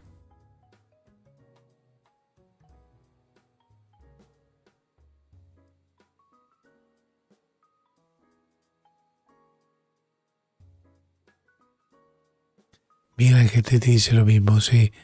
SpaceX no debe esas imágenes que ya las había mostrado alguna vez y las tienen. Y Tim dijo que iban a descargar los videos que tienen en el resto de las cámaras y que iban a mostrar. Pero bueno, se está tomando el rato. Buen champán que le llevó Firefly.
Estoy chequeando Twitter. Firefly no puso más nada. Solo la foto que mostró Tim.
Sí, le están escribiendo que posiblemente la conexión de 4K le mató la subida. No debería haber transmitido en 4K. Debería haberlo hecho primero en 1080.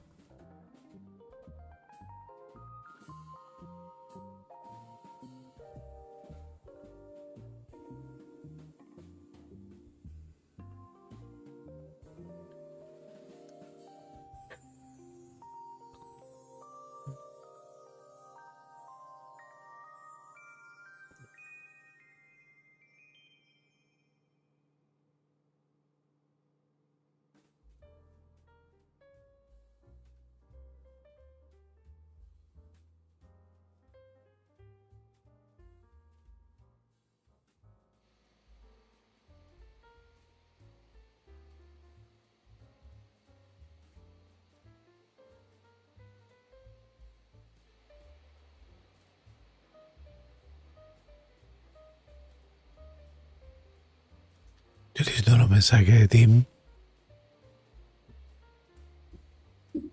Sí, Tim estaba transmitiendo en 4K. Sí, está transmitiendo en 4K.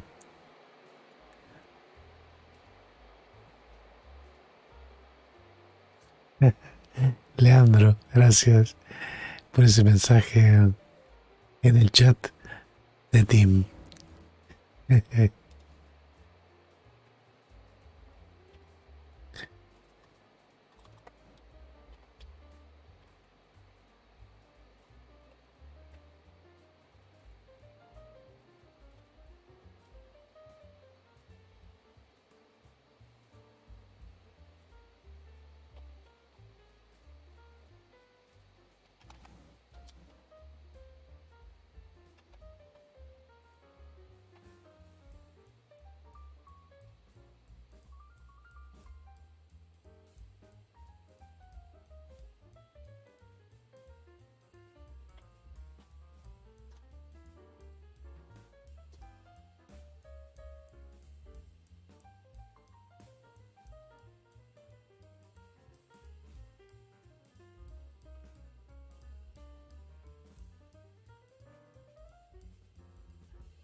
gente que dice, gente, tengan paciencia. Sí, es verdad, hay que tener paciencia.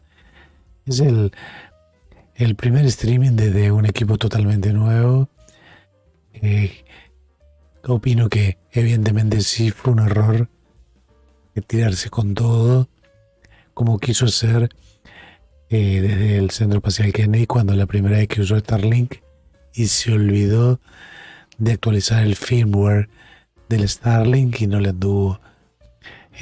Lo prendió y se puso con una actualización automática y no le anduvo. Entonces no tuvo conexión satelital.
Sí, a la órbita llegó, Ángel.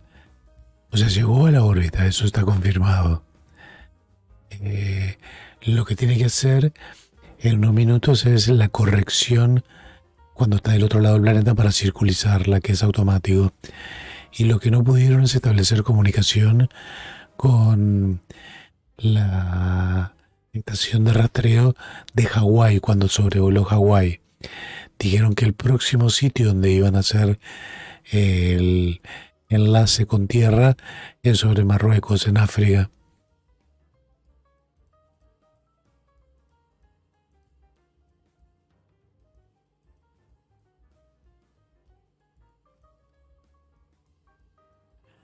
Artun dice, ahora Robiné y veo cómo despegó.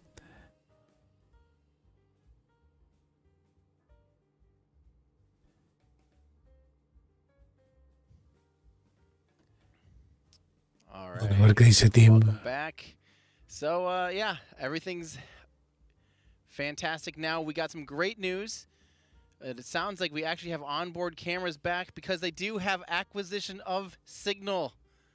Bueno, está la cámara de a So we're bordo. hoping actually this lines up, this acquisition of signal does line up approximately with when they're expecting to do the second engine relight. Dice, seguramente están esperando el encendido y otra vez con problemas. 7 minutes to relight, so actually I think we'll lose that camera. Go ahead and keep that camera up. Yeah, you can keep that up and just put me up in the corner. That'll be totally fine. Perfect. Okay, cool. So we'll actually see, as long as this stays live, I mean, that is fantastic. That is so, I mean, I just can't believe it still. But we do also have some good news here. Once this signal drops, which it may have now, actually, now that we cursed it, it does look quite frozen at this time. They are expecting only, I think, 2 minutes of signal there with that ground tracking station. But the fact Parece that que they estuviera were congelada esa imagen, ¿eh? to get that feed, that's fantastic, man. So they were saying that SECO 2 is actually in 7 minutes from when I called it, so 6 minutes from now or so. Is that correct? Yep. So and I know in Discord we're talking about 2 minutes or so, so it's more like 6. All right. So while we wait for that, actually, because I don't think we're gonna get the tracking back for now, we actually do have something to show you guys. I've actually got some of the replay footage here. Van a pasar el replay del lanzamiento. Of course, oh baby, that's on my mic. I'm hearing that, or on my computer. This will look so much cooler when Ryan Chelinsky makes this look really, really, really good in an upcoming video, I'm sure. But this is going to be in 60 frames a second, so this is in half-speed replay. Look at those umbilicals breaking away. Yes. Yeah. Yes, that is awesome. Impresionante. Okay, that is Impresionante, fantastic. la verdad. That makes me so happy. Okay, let's pull up we have 2 shots that we were able to download first. It did take a little bit longer than we expected. But give me just 1 second here. I'm actually the one queuing this up. Tenemos otra imagen, A dice. little workaround here on how to do this. But hopefully this, give me 1 sec. Oh my gosh. Okay, sorry. I saw a little preview of it. I'm going to let it play here. So this is that engine, that shot here where you can see the flame trench here. And what's going to be awesome, I don't know how far away I let it play. This is suspenseful. There we go. There's engine ignition. You see that green flash from the T-tab. Look at that exhaust coming through the flame trench and ignition. That is, yes. Oh, that is Impresionante. awesome. Impresionante, la verdad, ¿eh? Oh, that's got to feel good. Can you imagine building this rocket and then seeing footage like this? Just tremendous. I want to keep letting this play for a little bit just so we can watch the ground and the glow going through the clouds. That is Dice la cámara está del otro lado de la trinchera. I gotta replay that one. Eso tiene como una trinchera. Oh man. Eso que se ve atrás es una especie de trinchera por donde sale el fuego. T-tab ignition fluid right there. Then you have engine ignition. You can see that coming through the flame trench. Oh, that is just fantastic. The cool thing too is Ryan, Cosmic Perspective, is going to have some amazing audio from this. He was recording with floating point audio, so it's almost like the equivalent of raw photos, where it basically has the entire dynamic range of a microphone and like the entire spectrum. It's cool. You literally can't even gain the mics.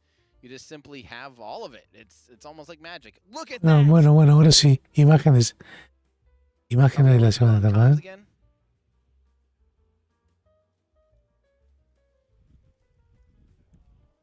All data from the relight burn looked pretty nominal on my live plots. They did a relight. Hicieron el encendido.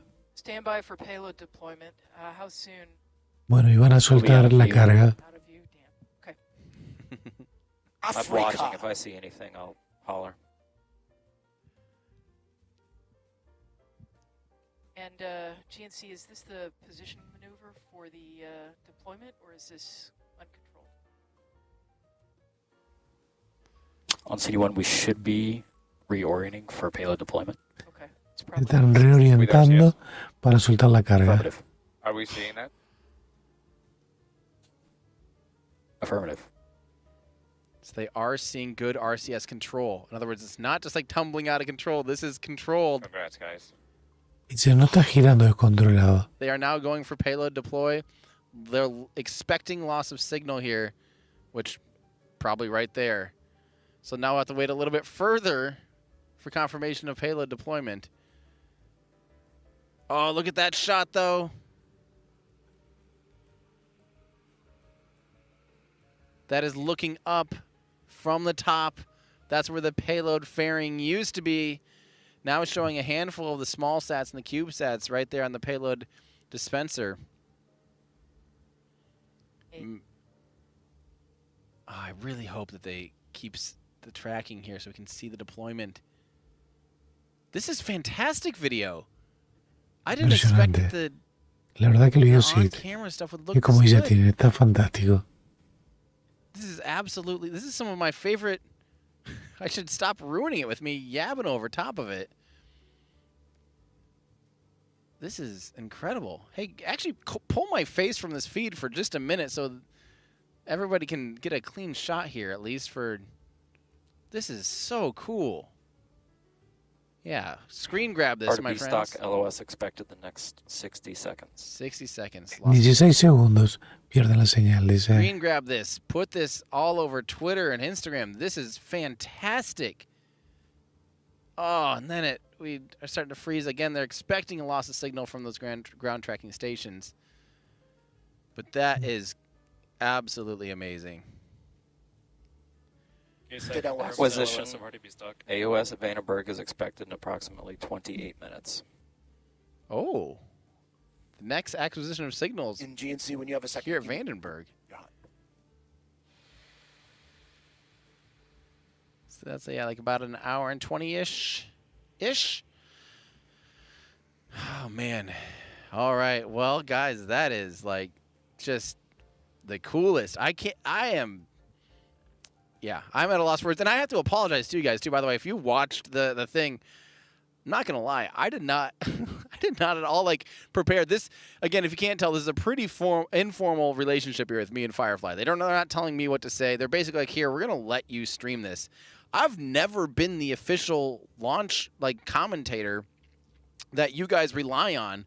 I was not prepared for that. I literally was sitting there like, it launched, and then I realized we didn't have the comms in audio, and I'm sitting there going like, oh, I have to tell you what's going on. Like, I have no idea, and I was flying blind. That was I just was not ready for that. I'm not gonna lie, and I'm glad you guys stuck around with us for what turned out to be some historic. Creo que no vamos a esperar 20 minutos más, ¿eh?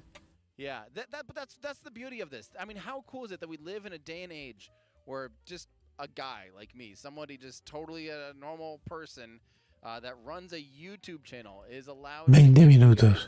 ¿Quién tiene para comentar algo? Dice Ángel. They're not telling me they don't tell me what to say or what to do, which is crazy on like the amount of transparency that Firefly has given us and just the access.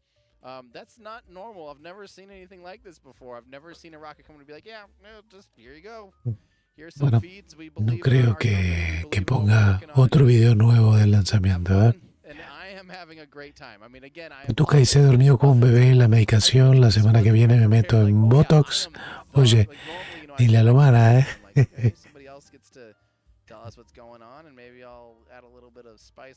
Yo sí, yo me voy a dormir un rato, son las 5. Si no, no me despierto tampoco para la fórmula. Y la verdad no creo. Will be at T plus about 90 minutes, I think, on the clock, or less than that. I think it's about 80 minutes. We're probably coming up on just over a little more than 20 minutes or so. En 20 minutos dice que van a tener la confirmación de la soltada de la carga. Pero creo que no vale la pena. No podemos integrar por Twitter. Ya no va a mostrar otras imágenes del lanzamiento ahora. Quizás en su canal lo muestre. Así que, bueno, sigan a Tim, ¿no? Que ya tiene más de 1.300.000 seguidores, creo, ¿no? Gracias. Muchas gracias a todos. Vamos a poner la repetición de lo que mostró recién.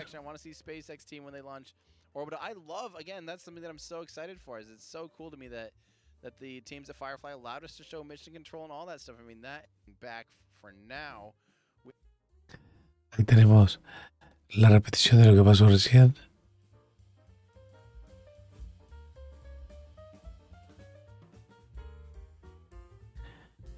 Las otras cámaras que no vimos. Esta es una de las cámaras. Miren cómo se sueltan los umbilicales. Y en cámara lenta está genial, la verdad que está genial.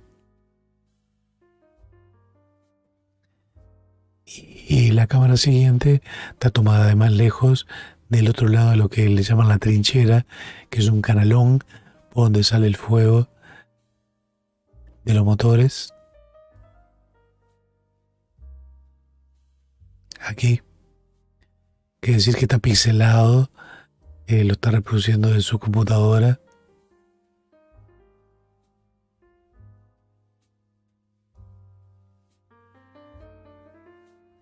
Está muy bueno, la verdad que sí. Bueno, muchísimas gracias a todos.